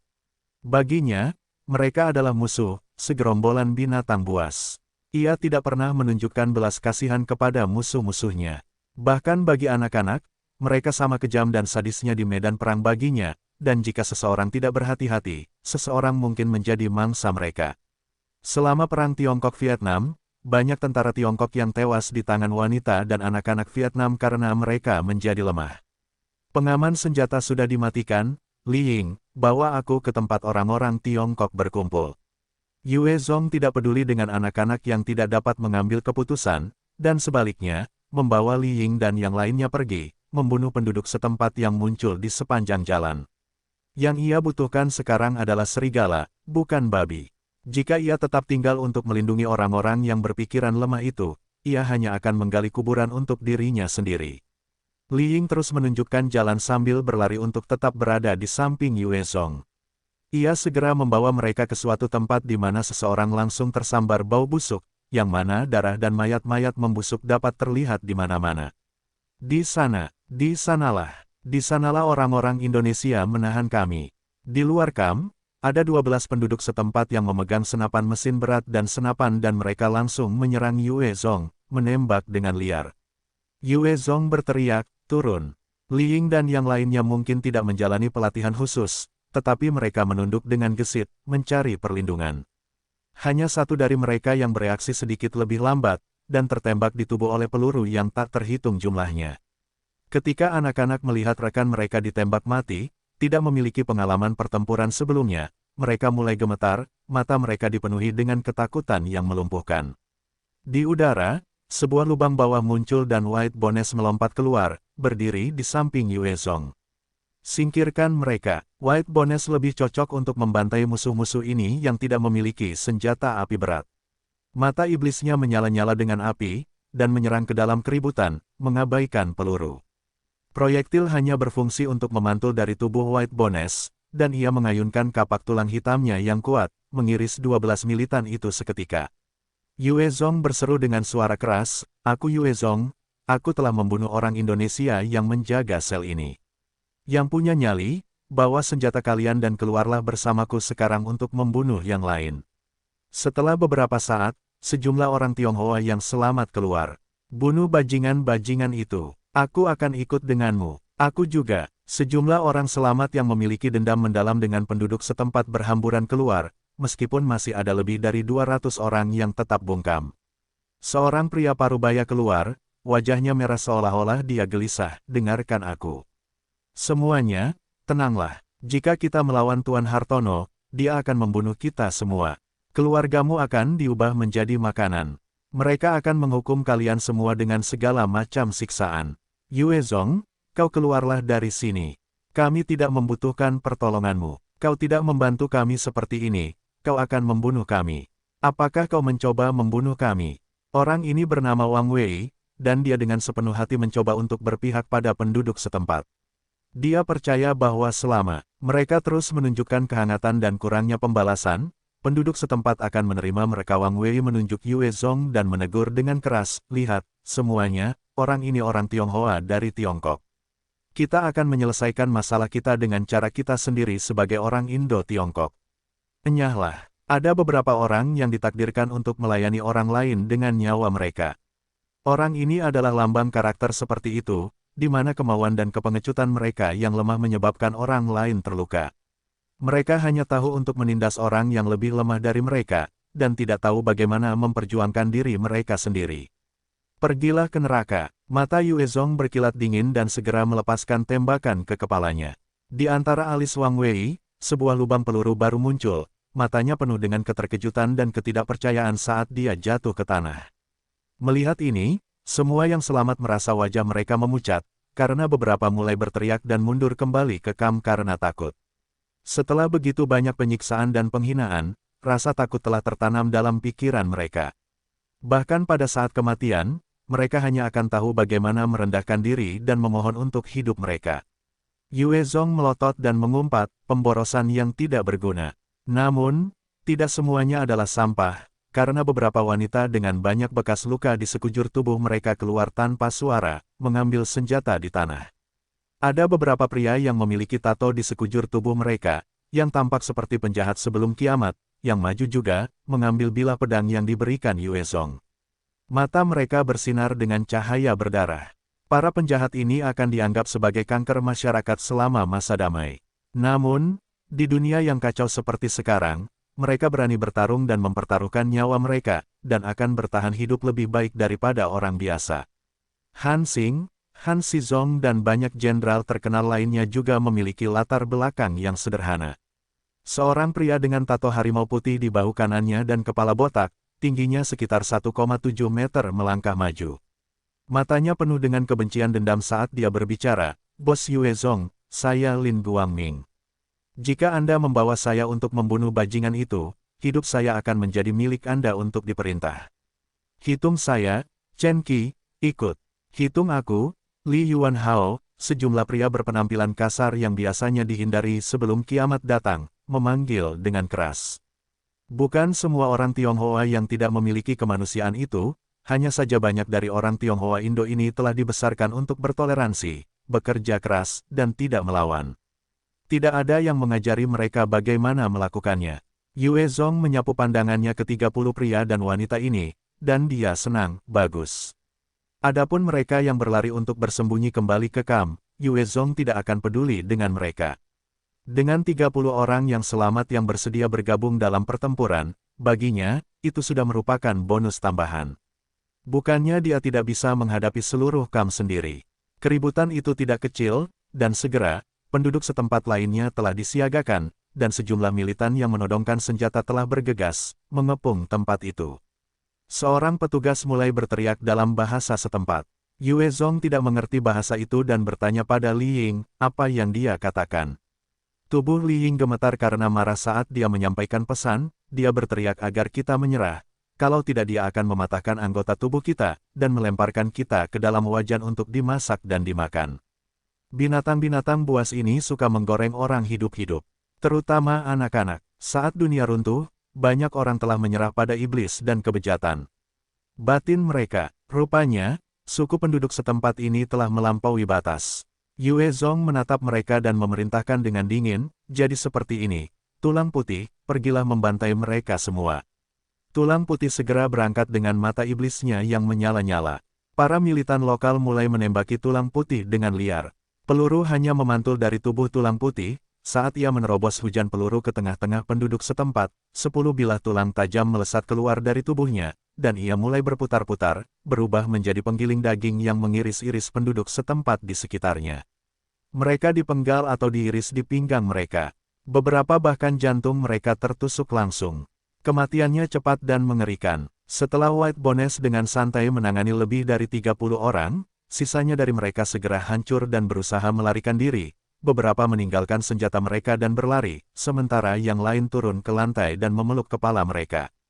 Ketika Lin Guangming dan yang lainnya melihat ini, mereka tercengang. Ketika penduduk setempat ini telah membunuh dan menyiksa mereka, mereka seperti harimau, namun dalam waktu singkat, Yue Zong telah menyebabkan mereka berlutut dan mengemis atau berlari untuk menyelamatkan diri. Para penyintas Tiongkok tidak dapat mempercayai mata mereka. Yue Zong menunjuk ke arah penduduk setempat yang berlutut dengan tangan mereka memeluk kepala mereka dan memberi perintah kepada Lin Guangming dan yang lainnya, pergi ambil amunisi mereka. Kita tidak menahan tawanan, bunuh mereka semua. Karena Lin Guangming dan yang lainnya tidak memiliki aura membunuh, Yue Zong ingin memanfaatkan penduduk setempat yang malang ini untuk menumbuhkan niat membunuh mereka. Mereka yang belum pernah melihat darah sebelumnya sangat berbeda dari mereka yang telah terekspos. Ya, Bos Yue, niat yang ganas muncul di mata Lin Guangming, saat dia berteriak sambil menyerang penduduk setempat itu, saudara-saudara. Ikuti aku saat kita membunuh bajingan-bajingan sialan ini. Lin Guangming menyapu sebilah pisau dan menusukkannya dengan kejam ke tubuh seorang penduduk setempat, sebelum menariknya keluar, secara efektif mengiris daerah perutnya, menyebabkan penduduk setempat berteriak kesakitan. Dengan Lin Guangming bangkit pada kesempatan itu, para penyintas Tiongkok yang dengan sukarela berdiri di depan segera menyerang, mengambil senjata yang telah ditinggalkan para militan dan membunuh semua pihak yang telah menyerah. Saat pasukan bersenjata runtuh, seluruh pangkalan menjadi kacau.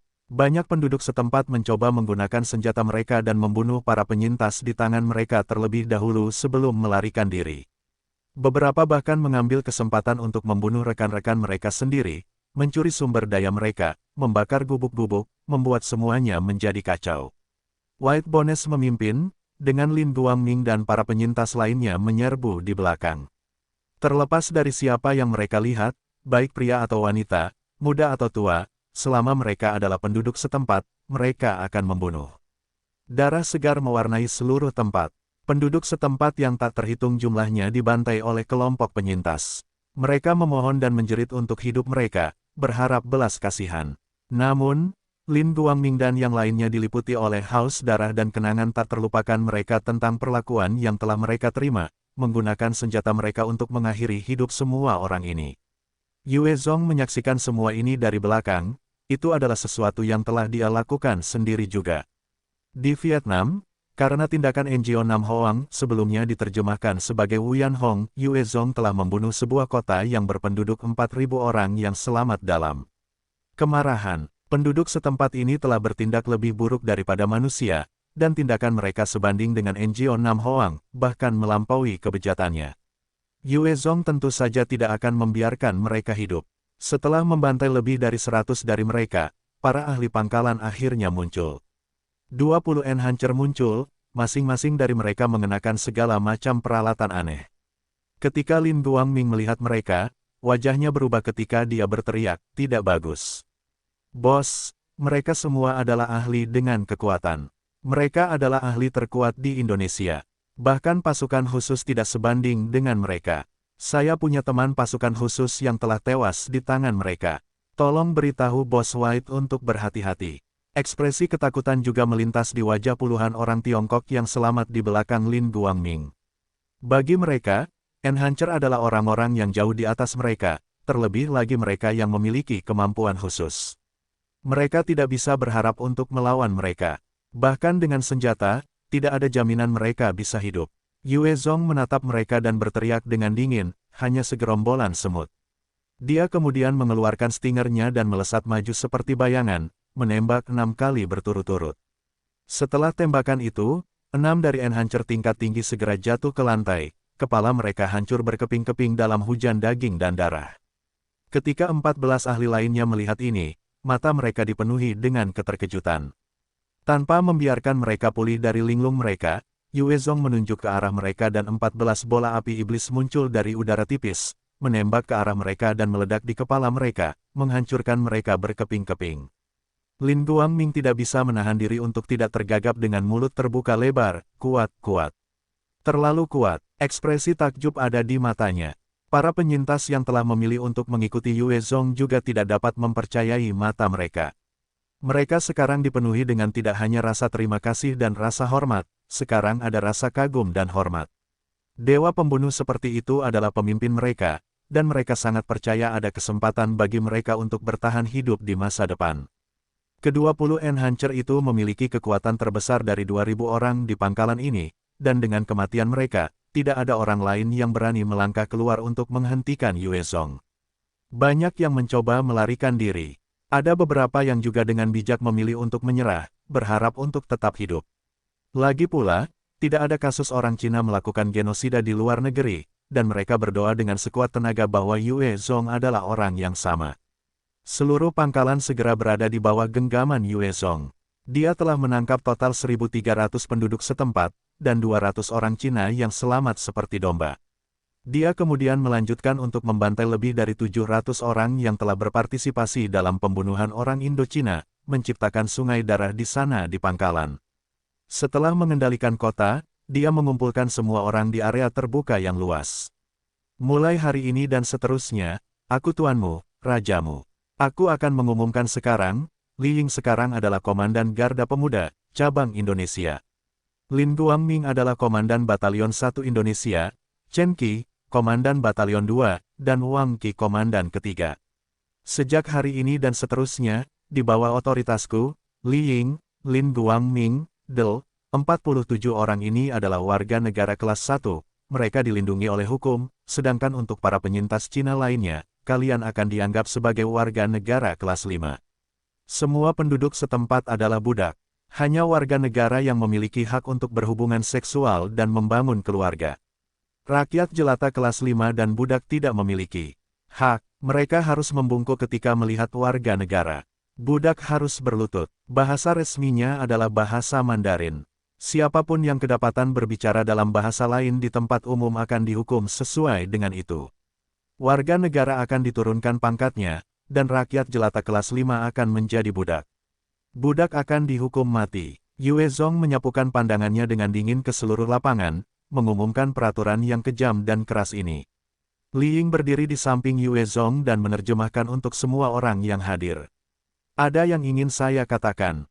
Pada saat ini, seorang penyintas Tionghoa melangkah maju, berbicara dengan sikap sok benar, Yue Zong, ini adalah era hak asasi manusia. Dengan menerapkan perbudakan, itu bertentangan dengan inti masyarakat. Metode terbaik adalah membangun demokrasi sekarang, dan mengizinkan kami warga negara untuk memilih pemimpin kami sendiri. Kami orang Tionghoa campuran akan selamanya mengingat kebaikanmu. Itu benar, Yue Zong, memang, kamu telah menyelamatkan kami, dan untuk itu, kami berterima kasih. Namun, jika Anda ingin menerapkan sistem perbudakan ini, lelucon apa yang ingin Anda buat? Kami menginginkan hak dan kebebasan kami. Demokrasi. Kami orang Tionghoa harus memiliki posisi di Dewan, Yue Zong. Selama Anda mendirikannya, dan mengizinkan kami menjadi anggota, kami akan mendukung Anda sepenuhnya. Orang Tionghoa yang berpikiran lemah mulai menyarukan darah dan menjadi bersemangat. Di bawah agitasi mereka, beberapa penduduk setempat juga mulai bergerak. Yue Zong menatap orang-orang ini dengan dingin, mereka enggan bertarung melawan penduduk setempat demi hidup mereka, tetapi bersedia menantang ras mereka sendiri demi keuntungan mereka sendiri, dan dia tertawa dingin, dengan niat membunuh yang mengepul. Apakah kalian sudah selesai? Melihat senyum dingin itu dan merasakan niat membunuhnya, orang Tionghoa campuran itu merasakan hawa dingin di hati mereka, dan segera terdiam. Yue Zong melambaikan tangannya, karena kalian sudah selesai, saatnya bagi kalian untuk pergi. Li Guangming dan Li Ying dengan cepat membawa orang-orang dan mengumpulkan mereka yang berteriak paling keras. Apa yang kalian lakukan? Lepaskan aku. Aku orang Tiongkok, kau dengar, rekan senegaramu. Kau tidak bisa melakukan ini. Apa yang kau lakukan? Tidak, tidak. Mereka yang terseret keluar mulai berteriak minta tolong. Yue Zong menatap mereka dengan dingin, dan berbicara, orang bodoh. Di sini, kata-kataku adalah hukum. Kata-kataku akan dipatuhi, dan mereka yang tidak patuh, hanya akan memiliki satu hasil. Kematian, eksekusi mereka. Li Ying membawa para anggota korps pemuda dan menatap para pembuat onar itu dengan dingin. Mereka mengarahkan senjata ke kepala mereka dan menarik pelatuk. Peng, peng, sejumlah mayat tergeletak di lantai. Ketika mereka menyaksikan ini, ketakutan melintas di wajah para penyintas campuran Tionghoa. Mereka berani menimbulkan keresahan karena mereka mengira Yue Zong adalah sesama orang Tionghoa dan tidak akan membunuh mereka. Mereka tidak pernah berpikir bahwa dia akan membentak dan membunuh mereka seperti ternak tanpa berkedip. Hal ini mengakibatkan rasa hormat dan ketakutan baru terhadapnya. Yue Zong kemudian mengalihkan perhatiannya kepada penduduk setempat, beberapa dari kalian budak telah berani bergerak sebelumnya. Bunuh mereka yang bergerak, termasuk seluruh keluarga mereka. Seret mereka keluar dan eksekusi mereka sekarang. Li Ying dan Lin Guangming berbalik ke arah penduduk setempat. Penduduk setempat segera mengepung Li Ying dan Lin Guangming dengan erat, menyegel gerakan mereka. Mereka jelas lebih bersatu daripada orang Tionghoa. Yue Zong menatap mereka dan memerintahkan, bunuh mereka yang melawan. Tembak, 10 senapan. Mesin ringan yang sudah diarahkan ke penduduk setempat segera melepaskan tembakan, dan hujan peluru jatuh ke penduduk setempat. Saat peluru jatuh, beberapa dari mereka dipukul penuh lubang, dengan darah berceceran di mana-mana. Mereka yang mencoba menghalangi Li Ying dan yang lainnya langsung jatuh bersimbah darah, mengerang kesakitan. Para bawahan kemudian melangkah maju dan menggunakan bilah pedang mereka untuk mengakhiri hidup penduduk setempat itu. Sisanya menggigil tak terkendali, dan menatap Yue Zong di atas panggung, sementara wajah mereka pucat pasi. Biarkan aku menjelaskan untuk terakhir kalinya. Mereka yang tidak patuh akan menghadapi kematian. Dia menatap mereka semua dengan dingin, sebelum melanjutkan, mereka yang berkinerja baik dan mendapatkan pahala, akan memiliki kesempatan untuk diberi hadiah. Jika kamu ingin menjadi warga negara kelas 1, membunuh musuh adalah cara tercepat. Untuk setiap musuh yang terbunuh, kamu akan mendapatkan 1 poin pahala. Warga negara kelas 5 membutuhkan 2 poin pahala untuk naik ke kelas 4. Setiap kelas adalah sama, oleh karena itu, seorang budak kelas 5 harus membunuh 40 musuh untuk menjadi warga negara kelas 5. Rakyat jelata kelas 5 harus membunuh 20 untuk menjadi warga negara kelas 5 agar dapat memiliki akses ke pasangan dan memastikan garis keturunan keluargamu. Sebelum menukar poin Anda untuk menjadi warga negara, 1 poin prestasi dapat ditukar dengan hubungan seksual 1 kali. Sumber daya akan diberikan berdasarkan klasifikasi Anda juga. Yue Zong kemudian berkata dengan acuh tak acuh, saya sekarang memberi Anda kesempatan untuk mengubah hidup dan situasi Anda. Saya memilih 20 prajurit dari rakyat jelata, dan 50 prajurit dari budak. Mereka yang ingin mengubah takdir mereka, laporkan kepada Li Ying dan Lin Guangming. Seorang pemuda Tiongkok segera menyerbu ke Lin Guangming dan berseru keras, Saya bersedia menjadi prajurit dan membunuh musuh kita. Saya dulu seorang petani, saya punya kekuatan. Saya seorang tukang kayu, tubuh saya kuat. Setelah mendengar apa yang dikatakan Yue Zong, sejumlah penyintas Tiongkok yang awalnya tidak tertarik untuk bergabung dengan tentara segera mengajukan diri. Mereka mengelilingi bawahan Yue Zong karena mereka tahu bahwa itu benar-benar kesempatan untuk mengubah nasib mereka. Jika mereka melewatkannya, mereka harus hidup seperti semut, tanpa kapasitas untuk kesombongan. Kata-kata Yue Zong diterjemahkan oleh Li Ying untuk penduduk setempat, dan mereka berebut untuk dipilih juga. Yue Zong kemudian memerintahkan Li Jingren, bawa beberapa orang untuk mengajar bahasa Mandarin yang lain. Melihat bahwa Yue Zong telah menaklukkan pangkalan itu, Li Jingren dan yang lainnya memutuskan untuk tinggal, lagi pula, ada zombie dan binatang mutasi di luar sana, dan tanpa makanan atau air, mereka tidak akan bertahan hidup lebih dari seminggu. Li Jingren menanggapi dengan membungkuk, dan menjawab dengan hormat, ya. Bos Yue, setelah menyelesaikan semuanya, Yue Zong datang ke mata air mewah di dekatnya dan masuk. Ah, nyaman. Seluruh tubuhnya terendam dalam air panas, dan merasakan darahnya mengalir. Dia menghela napas panjang, sebelum mengeluarkan esensi darah ular laut mutasi tipe 4 dan menelannya. Saat dia melahapnya, itu berubah menjadi aliran energi panas yang tampak seperti ular, dan mereka mulai mengubah tubuhnya dari dalam. Beruntung daya tahannya sangat tinggi, dan karenanya dapat menahan kekuatan esensi darah itu.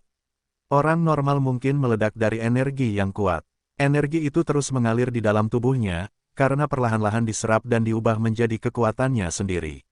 Selamat telah memperoleh 15 poin kekuatan, 5 semangat, dan 10 poin daya tahan dalam peningkatan. Ketika tubuhnya selesai menyerap sejumlah besar energi, suara pemberitahuan bergema di benaknya. Dia kemudian melemparkan esensi darah ubur-ubur laut tipe 4 ke dalam mulutnya juga, tanpa ragu-ragu.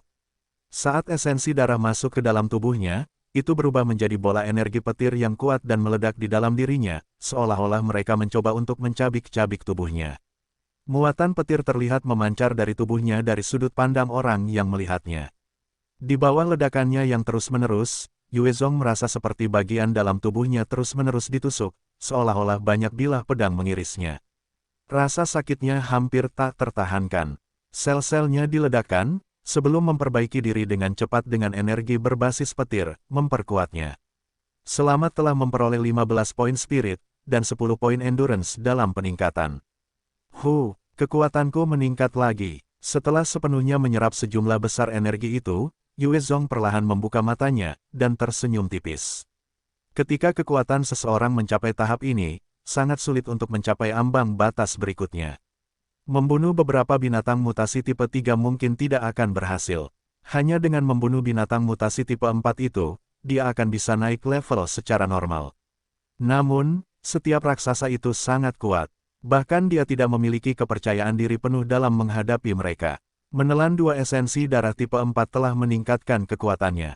Keesokan harinya, Yuezong membawa Li Ying dan pasukannya, serta pasukan Lin Guangming, dan melancarkan serangan ke sebuah bangunan di dekatnya yang memiliki sekitar 1000 orang. Dengan White Bones bergabung dalam keributan, itu dengan mudah membunuh sekitar selusin penduduk setempat, memusnahkan para enhancer di antara mereka. Penduduk setempat lainnya segera runtuh dan menyerah kepada Yuezong. Setelah membunuh 400 penduduk setempat lainnya yang telah berpartisipasi dalam pembunuhan orang Cina, dia terus menyapu bersih pangkalan dan faksi di dekatnya, benar-benar menelan mereka dan membawa mereka di bawah kendalinya. Pada saat yang sama, di laut, Zhao Tiangang berhasil mengirim radio untuk meminta bala bantuan, dan prefektur Shizuoka telah mengerahkan Bai Xiao Sheng serta 40 evolver untuk membantu Yuezong.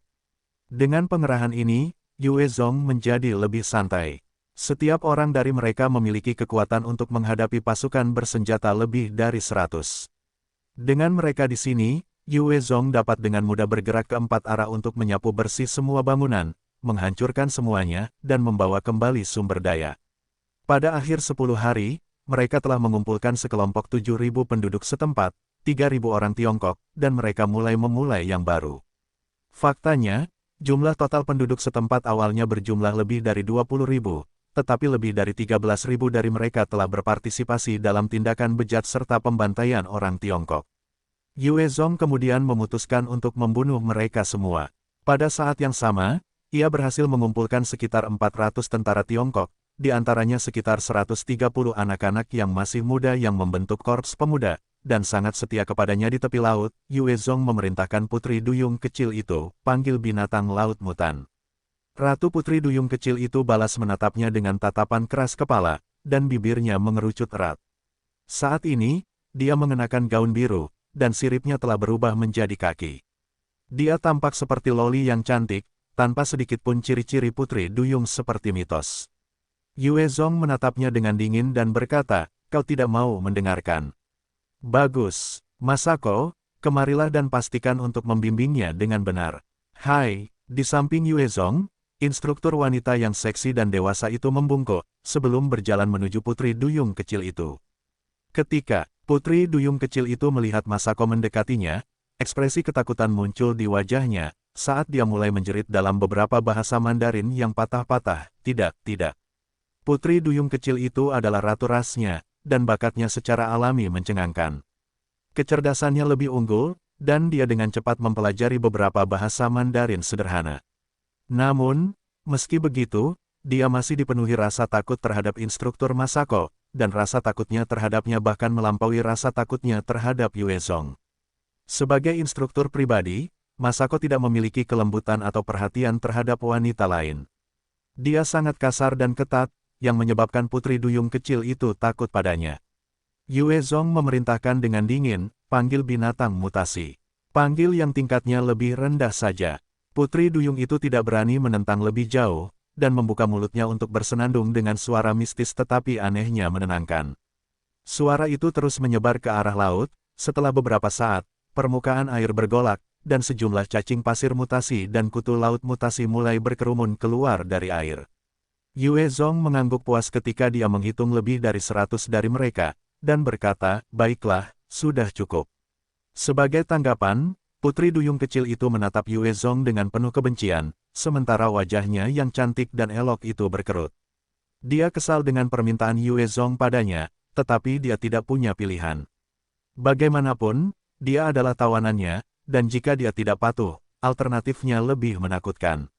Yue Zong menunjuk ke gerombolan binatang mutan dan memberitahu Li Ying dan yang lainnya yang memegang pedang replika Tang, singkirkan mereka. Binatang mutan ini justru dimaksudkan untuk mengasah orang-orang di bawahnya untuk menjadi enhancer.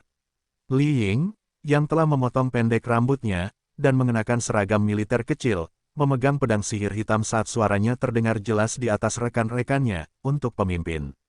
Serang, korps pemuda segera menyerbu ke depan dengan semangat tinggi saat mereka semua berteriak, untuk pemimpin. Bai Xiaosheng, White Bones, dan 20 evolver lainnya berdiri di samping untuk mengawasi korps pemuda, memastikan bahwa mereka tidak dalam bahaya fana. Binatang-binatang yang dipanggil oleh Ratu Putri Duyung pada dasarnya adalah monster tipe 1. Binatang-binatang yang cukup berbahaya dan dapat mengancam korps pemuda telah ditangani oleh Bai Xiaosheng dan yang lainnya. Dengan perlindungan dari para prajurit elit itu, Li Ying dan prajurit muda lainnya mulai naik level dengan cepat, mencapai level 10 dalam waktu singkat, dan momentum mereka tidak berhenti. Yue Zong menatap putri duyung kecil yang keras kepala itu dan sudut mulutnya sedikit terangkat, putri duyung kecil ini benar-benar harta karun. Selama aku bisa mengendalikannya, aku bisa melatih seluruh pasukan enhancer. Dia berkata, aku akan memberimu nama. Hailan. Ketika putri duyung kecil itu mendengar Yue Zong memberinya nama, dia menoleh ke samping karena kesal, tidak mengatakan apa-apa. Ketika Masako melihat itu, wajahnya menjadi dingin saat dia menyalak, Hailan. Apa arti sikapmu? Guru telah dengan baik hati memberimu nama, itu suatu kehormatan. Kamu tidak berterima kasih padanya, apakah kamu ingin dikurung di rumah gelap nanti, dan merasakan arti neraka yang sebenarnya? Sedikit ketakutan melintas di mata Hailan, saat dia berbalik ke Yue Zong dengan enggan, sebelum berbicara dalam bahasa Mandarin yang terbata-bata, terima kasih. Tuan, Yue Zong menatap Masako dengan geli, bagus.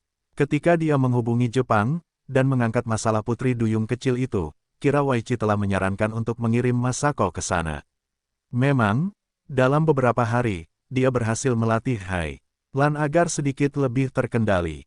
Dia membungkuk ke arah Yue Zong, sambil menanggapi dengan senyum memikat, terima kasih atas pujianmu, Tuan. Meskipun penampilannya tidak dianggap yang terbaik, metodenya dan cara dia membawa dirinya sangat feminin, dan bahkan lebih memesona daripada beberapa wanita cantik papan atas.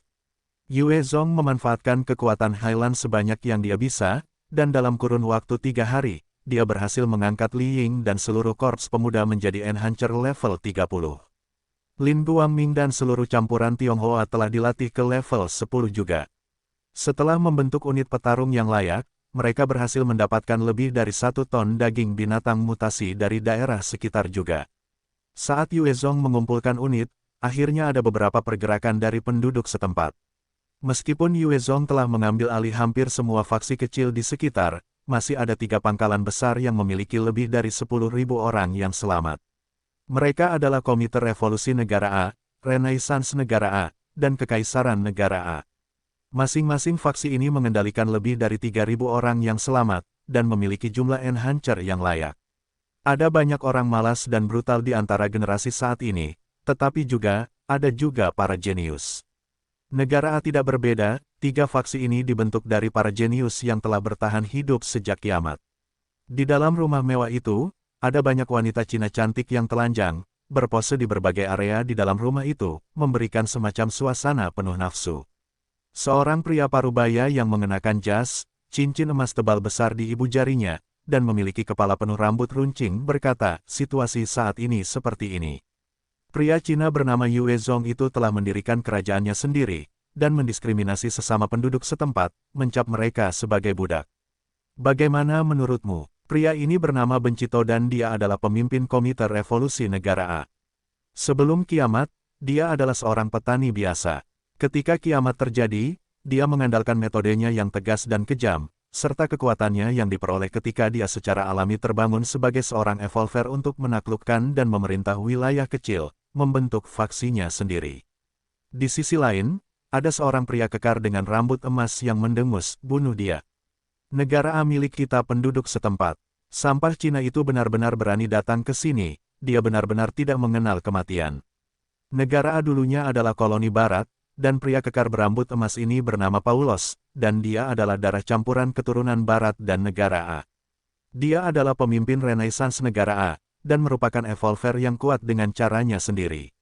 Bencito menatap pria muda tampan yang tersisa, yang tampak berusia sekitar 23 atau 24 tahun, dengan kecantikan mutlak di lengannya, saat dia berkata, persis seperti perasaanku. Babi Cina itu benar-benar sombong, dan bahkan orang Eropa tidak berani memperlakukan kita seperti budak. Dia berani membunuh orang-orang kita, dan mencap orang-orang kita sebagai budak. Dia benar-benar binatang buas. Leni, jika kamu tidak bergabung dengan kami, maka kamu adalah musuh kami. Paulos dan aku pasti tidak akan membiarkanmu pergi. Leni adalah pemimpin faksi yang tersisa, Kekaisaran Negara A. Ketika dia mendengar itu, dia terkekeh dan berkata, bagus. Aku akan bergabung denganmu untuk membasmi Yue Zong. Namun, semua perawan di bawahnya adalah milikku. Selain itu, aku juga menginginkan sepertiga dari rampasan perang. Sebagai pemimpin Kekaisaran Negara A, Leni telah menyimpan banyak wanita cantik di haremnya setelah mendirikan fraksinya. Saat ini, ada lebih dari 500 wanita di haremnya, dan hobi favoritnya adalah mempermainkan perawan cantik. Baiklah, baiklah, baik Paulos maupun Bencito menyetujui permintaannya. Dengan ketiga kepala suku ini mencapai kesepakatan, mereka mulai mengerahkan sejumlah besar senjata sebagai persiapan untuk pertempuran. Masing-masing dari ketiga fraksi ini memiliki pasukan elit yang masing-masing terdiri dari lebih dari 1.000 tentara, serta banyak umpan meriam. Ketiga fraksi tersebut bergerak cepat, dan ketika mereka berkumpul, total kekuatan mereka berjumlah 3.000 dan bersama dengan kelompok pasukan budak yang lebih besar, mereka berbaris menuju markas Yue Zong. Ini adalah pasukan terbesar dan terkuat saat ini di seluruh sisi utara negara A. Mereka memiliki 20 tank, lebih dari 100 kendaraan lapis baja, dan 20 peluncur roket self-propelling. Kekuatan semacam ini sudah cukup untuk menumpas faksi musuh manapun. Dari lokasi yang tinggi, Yue Zong telah membawa Li Ying, Lin Guangming, Bai Xiaosheng, dan seluruh bawahannya saat mereka melihat ke kejauhan. Melihat pasukan besar berbaris ke arah mereka, ada tatapan tajam di mata Lin Guangming, Chen Qi, Li Yuanhao dan beberapa komandan baru. Mereka hanya memiliki 400 bawahan, dan banyak dari mereka adalah enhancer tetapi belum benar-benar mengalami perang. Mereka tidak memiliki pelatihan sebelumnya, dan dianggap sebagai kru beraneka ragam di medan perang. Bagaimana mereka bisa menandingi pasukan yang datang ini? Yue Zong melihat musuh-musuh itu dan dia tertawa dingin, apakah mereka akhirnya datang ke sini? Lin Guangming menyarankan, pemimpin, mengapa kita tidak menyebar ke hutan dan melawan mereka dengan perang gerilya? Setelah pasukan memiliki cukup pengalaman, kita bisa melawan. Yue Zong menolak, tidak perlu. Kita akan benar-benar menghancurkan mereka hari ini, dan biarkan mereka merasakan kekuatan kita. Lin Guangming mundur tanpa berkata apa-apa lagi, saat matanya berkilat tajam dengan ekspresi kegembiraan. Selama mereka bisa membantai penduduk setempat ini, dia bersedia mempertaruhkan segalanya, bahkan jika dia harus mati pada akhirnya. Dia telah membuat saran itu bukan karena dia takut, tetapi dia hanya ingin terus hidup untuk membunuh lebih banyak penduduk setempat. Pasukan negara A yang besar mengikuti jalan utama, dan semangat mereka tinggi, seolah-olah mereka tidak takut disergap. Dengan kekuatan mereka, siapapun yang melakukannya hanya mencari kematian, serang. Teriak Yue Zong ke komunikasi radio. 4 Thunder Fighter melesat di udara, sebelum tiba di angkasa di atas penduduk setempat dan melepaskan sejumlah besar bom klaster. Hong, hong, hong. Setelah ledakan yang mengguncang bumi, pasukan penduduk setempat langsung dilalap api, karena sejumlah besar dari mereka hancur berkeping-keping, dengan anggota tubuh terpisah dari tubuh mereka. Beberapa bahkan terbakar saat mereka berlari, tanpa cara untuk memadamkan api saat mereka menjerit kesakitan. 4 Thunder Fighter terus menembakkan senjata mereka ke pasukan seolah-olah mereka sedang membantai ayam dan anjing, mengubah kendaraan lapis baja dan tank menjadi besi tua yang penuh lubang. Di bawah serangan ganas itu, pasukan negara A langsung hancur dan dilemparkan ke dalam kekacauan. Orang-orang campuran Tiongkok dan penduduk setempat yang membentuk pasukan budak dengan cepat melarikan diri ke segala arah. Bahkan jika para komandan membunuh beberapa pembelot itu, tidak ada cara untuk sepenuhnya menghentikan banjir ini. Namun, pasukan elit yang beranggotakan 3.000 orang itu tidak runtuh. Meskipun mereka telah menderita beberapa kerugian, mereka berhasil merunduk untuk berlindung, dan mengangkat senjata mereka untuk menembak balik ke langit. Yue Zong melihat saat para elit dipaksa untuk berlindung, dan matanya berkilat dingin saat dia memerintahkan, lakukan. Serang, dan bunuh hewan-hewan itu. Setelah itu, Yue Zong memimpin Bai Xiaosheng, Li Ying, White Bones dan berbagai ahli saat mereka menyerbu keluar dari sudut. Pasukan elit dari 3 faksi mungkin lumayan dalam pertempuran, tetapi setelah mengalami serangan tiba-tiba dan dipaksa untuk berlindung, mereka tidak memiliki cara untuk berkumpul kembali untuk menghadapi situasi yang tiba-tiba.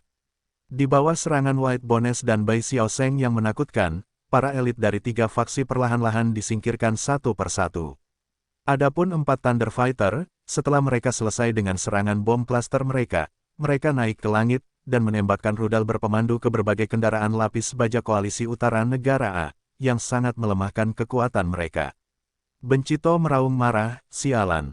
Kenapa seperti ini? Bagaimana bisa? Dalam rencananya, mereka seharusnya bisa membantai kota Yue Zong. Dia akan mencoba melawan sebelum runtuh, dan mereka akan mampu menaklukkan musuh, dengan sedikit pengorbanan. Mereka kemudian akan menjarah, merampok, dan membantai orang-orang Cina.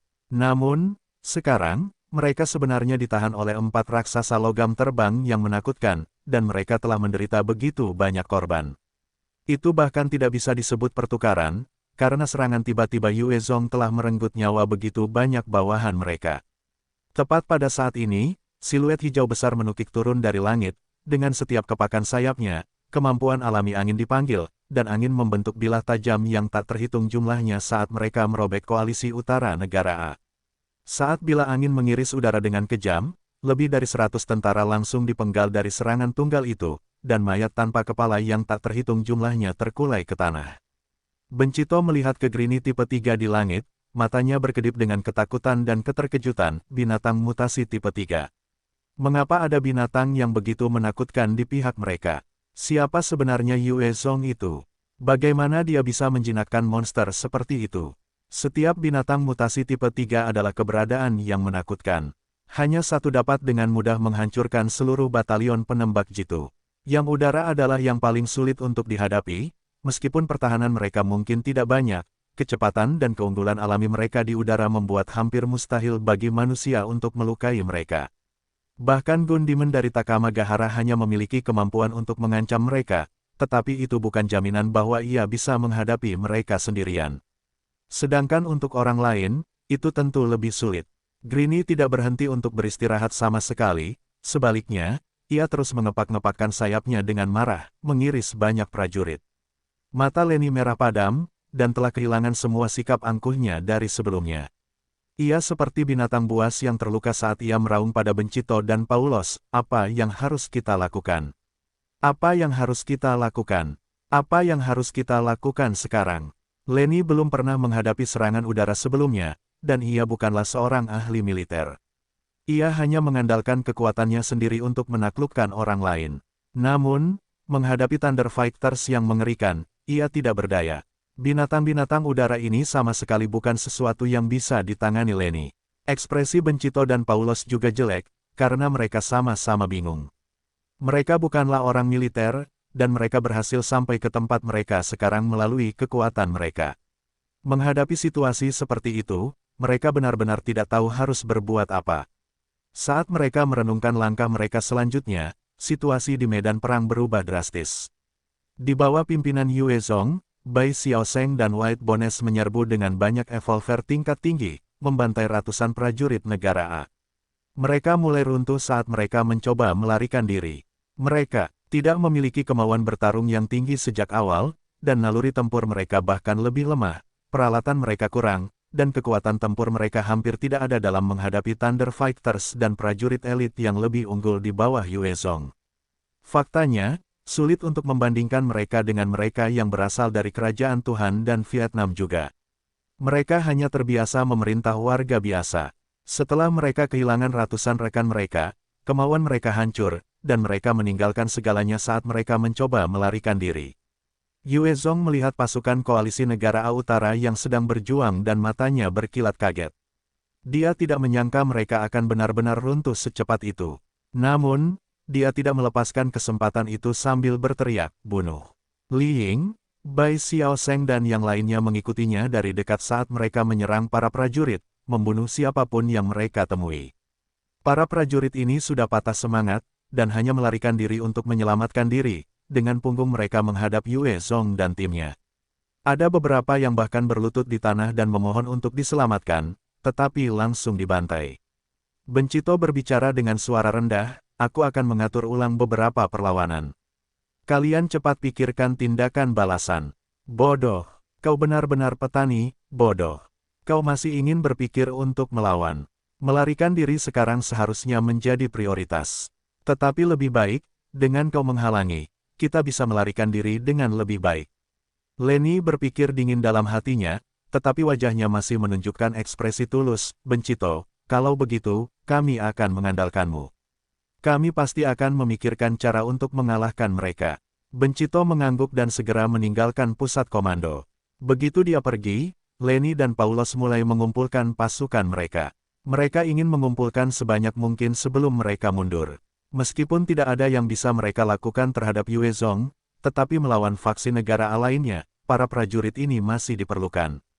Bencito belum lama meninggalkan pusat komando ketika seorang perwira berlari tergesa-gesa untuk melapor kepada Leni, "Tuan, Bencito telah melarikan diri. Dia juga membawa para pembantunya yang terpercaya." "Apa? Bajingan sialan itu kabur." Leni dan Paulos hampir muntah darah ketika mereka mendengar berita itu. Dengan pelarian Bencito, mereka berada di bawah belas kasihan para prajurit Yue Zong. Leni buru-buru memerintahkan, "Bubar. Bubar, sampaikan perintahku. Kalian semua harus melarikan diri sekarang." Dengan perintah seperti itu, Leni dan Paulos dengan cepat membawa orang-orang mereka dan meninggalkan pasukan mereka saat mereka berlari.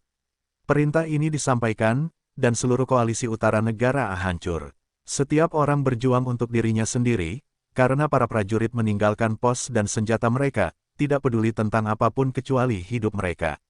Di sisi lain, 400 prajurit di bawah Yue Zong menjadi lebih berani dengan haus darah, saat mereka mengejar para prajurit. Sementara para prajurit ini mungkin juga akan runtuh jika mereka berada di pihak yang kalah, mereka sekarang menang, karenanya, mereka berusaha sekuat tenaga untuk memastikan kemenangan mereka. Selain itu, tubuh mereka telah ditingkatkan sejak menjadi enhancer, dan itu mudah bagi mereka. Yue Zong memimpin mereka dalam membunuh lebih dari 3.000 anggota koalisi utara negara A, dan berhasil menangkap sejumlah penduduk setempat serta campuran Tiongkok. Yue Zong tidak berhenti dengan keuntungan itu, dan memimpin mereka dalam penaklukan menuju Komite Revolusi Negara A terdekat. Di dalam wilayah Komite Revolusi Negara A, ada sebuah bangunan tua yang kumuh, dikelilingi oleh pagar kayu. Tidak ada tembok kota, tidak ada parit, bahkan tidak ada benteng. Beberapa penjaga di luar pagar langsung dihancurkan oleh White Bones, dan Yue Zong memerintahkan pasukannya saat mereka menyerbu ke wilayah itu. Semua pasukan telah dimusnahkan dari Komite Revolusi Negara A, dan yang tersisa hanyalah sekelompok prajurit yang tidak terlatih. Tempat itu dengan mudah diambil alih oleh Yue Zong dalam waktu singkat. Seorang perwira militer berlari ke arah Bencito dengan wajah pucat, "Tuan." Yue Zong telah membawa pasukannya dan mereka membunuh jalan masuk. Bencito berdiri dengan marah, "Apa? Dia berani membawa pasukannya ke sini. Bajingan sialan, kau pikir aku mudah diganggu? Ayo, ayo kita singkirkan mereka." Komite Revolusi Negara A ini bagaimanapun juga adalah markas Bencito, dia tidak punya tempat lain untuk pergi, dan hanya bisa memilih untuk menghadapi Yue Zong. Dia mengumpulkan 50 prajurit elit level 30 dan datang ke suatu daerah di mana Yue Zong dan pasukannya pasti akan datang. Dia kemudian berteriak dalam bahasa Mandarin, "Aku pemimpin Komite Revolusi Negara A, Bencito. Suruh Yue Zong ke sini untuk berbicara denganku." Bencito juga telah mempelajari kemampuan penguasaan bahasa, yang memungkinkannya berbicara dalam bahasa Mandarin. Yue Zong berjalan keluar dan menyalak dengan dingin, "Aku Yue Zong. Apa yang harus kamu katakan, katakan saja." Bencito segera berbicara, "Yue Zong, selama kamu membawa pasukanmu dan pergi dari sini, aku bisa melupakan apa yang terjadi di sini hari ini. Selain itu, aku akan mengirimimu 100 perawan, 1000 ton makanan, dan 100 ton bahan bakar. Aku bersedia menjadi sekutumu, dan membasmi 2 faksi negara A lainnya bersamamu." Selama ia masih bisa hidup, Bencito bersedia mengorbankan siapapun, bahkan teman dan sekutu yang telah menjalin hubungan dengannya. Nada bicara Yue Zong dingin, "Kau hanya punya 2 pilihan, menyerah tanpa syarat, atau mati." Wajah Bencito berubah muram, ekspresinya jelek, "Yue Zong, jangan terlalu menekan orang. Dengan kekuatan militerku, jika kita melawan dengan sekuat tenaga, bawahanmu juga akan menderita. Jika aku ingin melarikan diri, kau tidak bisa menghentikanku sama sekali. Kau seharusnya mempertimbangkan untuk memiliki 1 teman lebih banyak daripada 1 musuh." "Benarkah?" Suara dingin tiba-tiba muncul di samping Bencito, dan hatinya dipenuhi dengan rasa krisis yang belum pernah terjadi sebelumnya. Tepat saat ia hendak mengaktifkan keahliannya, sebilah pedang melesat melewati lehernya. Kepala Bencito melayang di udara, matanya dipenuhi dengan keterkejutan dan ketidakpercayaan. Hanya ada siluet Yue Zong di matanya. Yue Zong telah menggunakan teknik cloning dan kemampuan silumannya untuk menipu mata Bencito, dan membantai ahli jenius ini dengan mudah. Bencito tidak lemah, tetapi sayangnya, dalam menghadapi serangan Yue Zong, dia tidak berdaya. "Serang!" Yue Zong berteriak dengan dingin, saat dia mengaktifkan langkah bayangannya, dan berubah menjadi hantu, menyerang ke arah para ahli lokal lainnya yang belum bereaksi. Dengan kilatan pedangnya, para ahli jatuh seperti domba saat Yue Zong membunuh mereka dengan mudah. "Bunuh!" Bai Xiaosheng dan para evolver elit lainnya mengaktifkan kemampuan mereka sendiri dan menyerbu ke depan, menenggelamkan para ahli negara A lainnya. Saat Bencito terbunuh, para ahli lainnya merasakan hawa dingin di tulang belakang mereka saat mereka mencoba melarikan diri. Sayangnya, tidak ada cara untuk melarikan diri dari cengkeraman para evolver di bawah Yue Zong, dan dalam waktu 5 menit, seluruh tempat telah dibersihkan dari semua anggota Komite Revolusi Negara A. Jika Bencito segera memimpin pasukannya menjauh dari lokasi dan bersembunyi di dalam hutan untuk melawan Yue Zong, itu mungkin akan menyebabkan beberapa masalah. Namun, dalam bentrokan frontal, Yue Zong dapat dengan mudah memusnahkan faksi tersebut. Dengan kematian Bencito, sisa pangkalan mulai hancur semangatnya, dan banyak yang langsung melarikan diri ke hutan-hutan di sekitarnya. Sejumlah penduduk setempat dan orang Tionghoa yang ditawan tetap tinggal. Awalnya, ada 50.000 anggota Komite Revolusioner Negara A. Setelah pertempuran ini, dengan mayoritas anggota komite melarikan diri, tersisa lebih dari 40.000 orang, yang banyak di antaranya masih penduduk setempat, dan Yue Zong tidak punya pilihan selain mengerahkan beberapa orang untuk mengawasi mereka. Setelah menelan Komite Revolusi Negara A, Yue Zong mulai memberikan hukuman atas kejahatan dan dosa penduduk setempat. Mereka yang telah berpartisipasi dalam pembunuhan atau penyiksaan orang Tionghoa semuanya segera dieksekusi. Dalam waktu singkat, lebih dari 10.000 penduduk setempat terbunuh, tubuh mereka dibuang ke laut, memberi makan binatang mutan laut. Saat Yue Zong membersihkan pangkalan Komite Revolusi Negara A, ia menugaskan Bai Xiaosheng dan 400 prajurit lainnya untuk berbaris menuju kebangkitan Negara A. Pada titik saat ini, karena ketiga faksi telah sangat menderita dalam pawai sebelumnya, baik kebangkitan Negara A maupun kekaisaran Negara A belum bisa bernapas. Itu adalah waktu terbaik untuk melancarkan serangan. Bai Xiaosheng memimpin orang-orang itu menuju wilayah kebangkitan Negara A. Pangkalan itu adalah kota kecil di Negara A, dengan hanya pagar kecil yang mengelilingi tempat itu, sebuah indikasi sifat santai penduduk setempat. Banyak faksi di seluruh dunia telah memulai pembangunan tembok kota dan parit, namun penduduk setempat hanya menggunakan pagar kayu sederhana. Saat gerombolan manapun melancarkan serangan, pagar itu tidak akan mampu bertahan. Sejumlah prajurit dari negara Renaissance bersembunyi di balik perlindungan, ketakutan mereka terlihat jelas saat mereka melihat pasukan Bai Xiao Zheng yang datang. Sejumlah elit mereka telah dihabisi oleh Yue Zong sebelumnya, dan para prajurit ini adalah umpan meriam yang tersisa. Bai Xiao Zheng menatap para prajurit setempat itu dengan malas dan berkata, "Tuan White Bones, silakan lakukan tugasmu." Demi kemenangan dalam operasi hari ini, Yue Zong telah menyerahkan komando sementara White Bones kepada Bai Xiao Zheng. White Bones sudah memiliki kecerdasan, dan dapat memahami ucapan manusia. Mata iblisnya menyala dengan api, dan ia mengeluarkan kapak besarnya yang ikonik saat ia menyerang garis pertahanan negara Renaissance. Penduduk setempat ketakutan setengah mati saat mereka melihat peluru mereka tidak efektif melawan White Bones. White Bones bergegas ke pagar kayu, ketika tiba-tiba, sebuah depresi di tanah muncul entah dari mana. White Bones jatuh ke dalam lubang. Lubang itu sekitar 5 meter dalam, dan ada paku baja yang tak terhitung jumlahnya di dalamnya. Penduduk setempat sebenarnya telah memasang perangkap untuk menghadapi musuh. Melihat White Bones telah jatuh ke dalam lubang, tentara negara A segera bersorak kegirangan. Namun, perayaan itu tidak berlangsung lama, karena White Bones melompat dengan ringan, dan keluar dari perangkap, sebelum melesat maju seperti anak panah. Ia mengayunkan kapaknya dan dua tentara kehilangan kepala mereka dalam sekejap.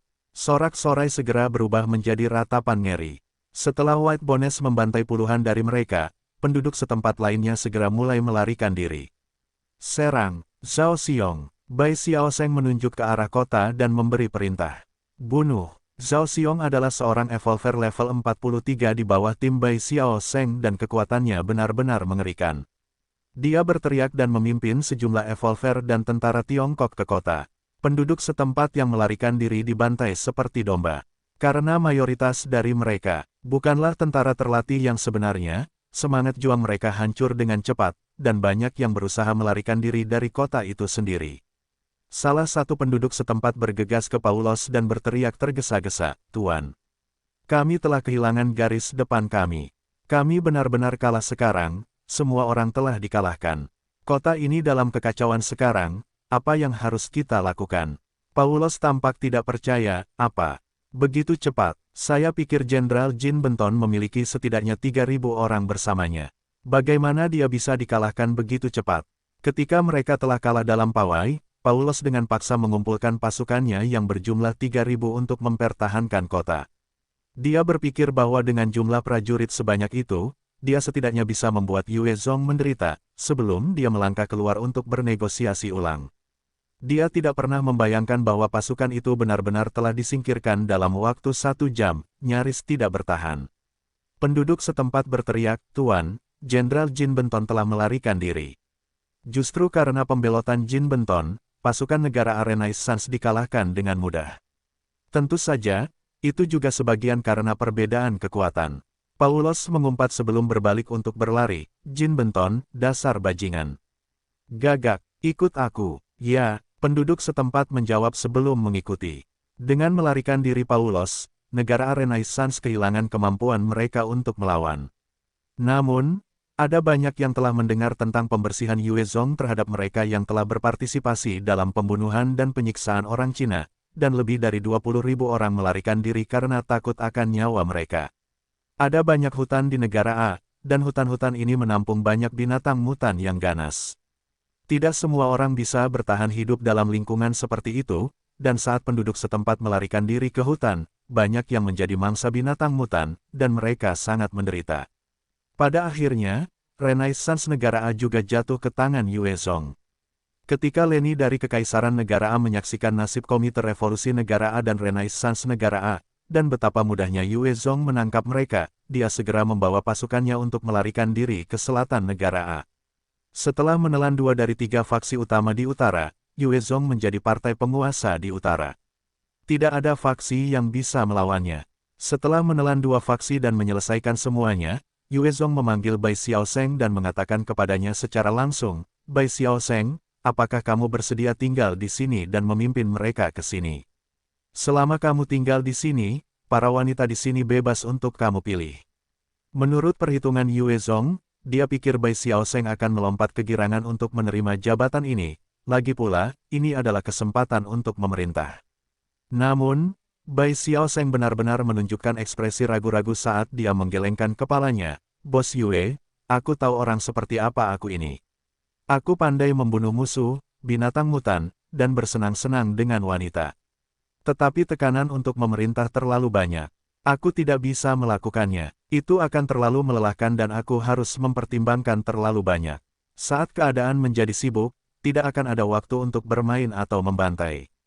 Itu akan menjadi siksaan bagiku. Aku masih lebih suka menjadi pengawalmu dan terlibat dalam perkelahian di luar sana, sampai hari aku mati.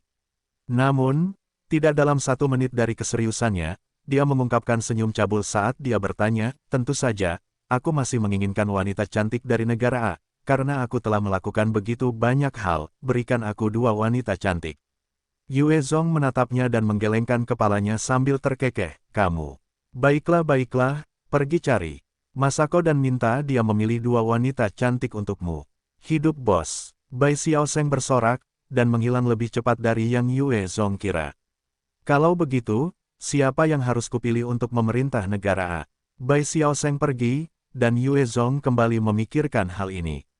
Saat ini, bahkan setelah membantai lebih dari 40.000 penduduk setempat, dia masih memiliki lebih dari 60.000 orang yang bergantung padanya. Itu jumlah yang cukup besar, dan dia membutuhkan seseorang yang dapat dipercaya.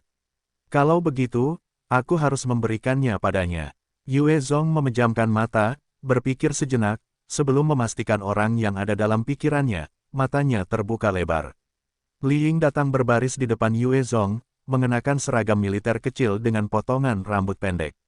Dia memberi hormat dan berbicara dengan keras dalam bahasa Mandarin, melapor ke pemimpin, Komandan Korps Pemuda Li Ying ada di sini. Asteris aku tidak tahu Li Ying adalah perempuan. Sepanjang cerita, sepertinya dia laki-laki. Namun, mengingat penulisnya, itu benar-benar bukan kejutan. Asteris.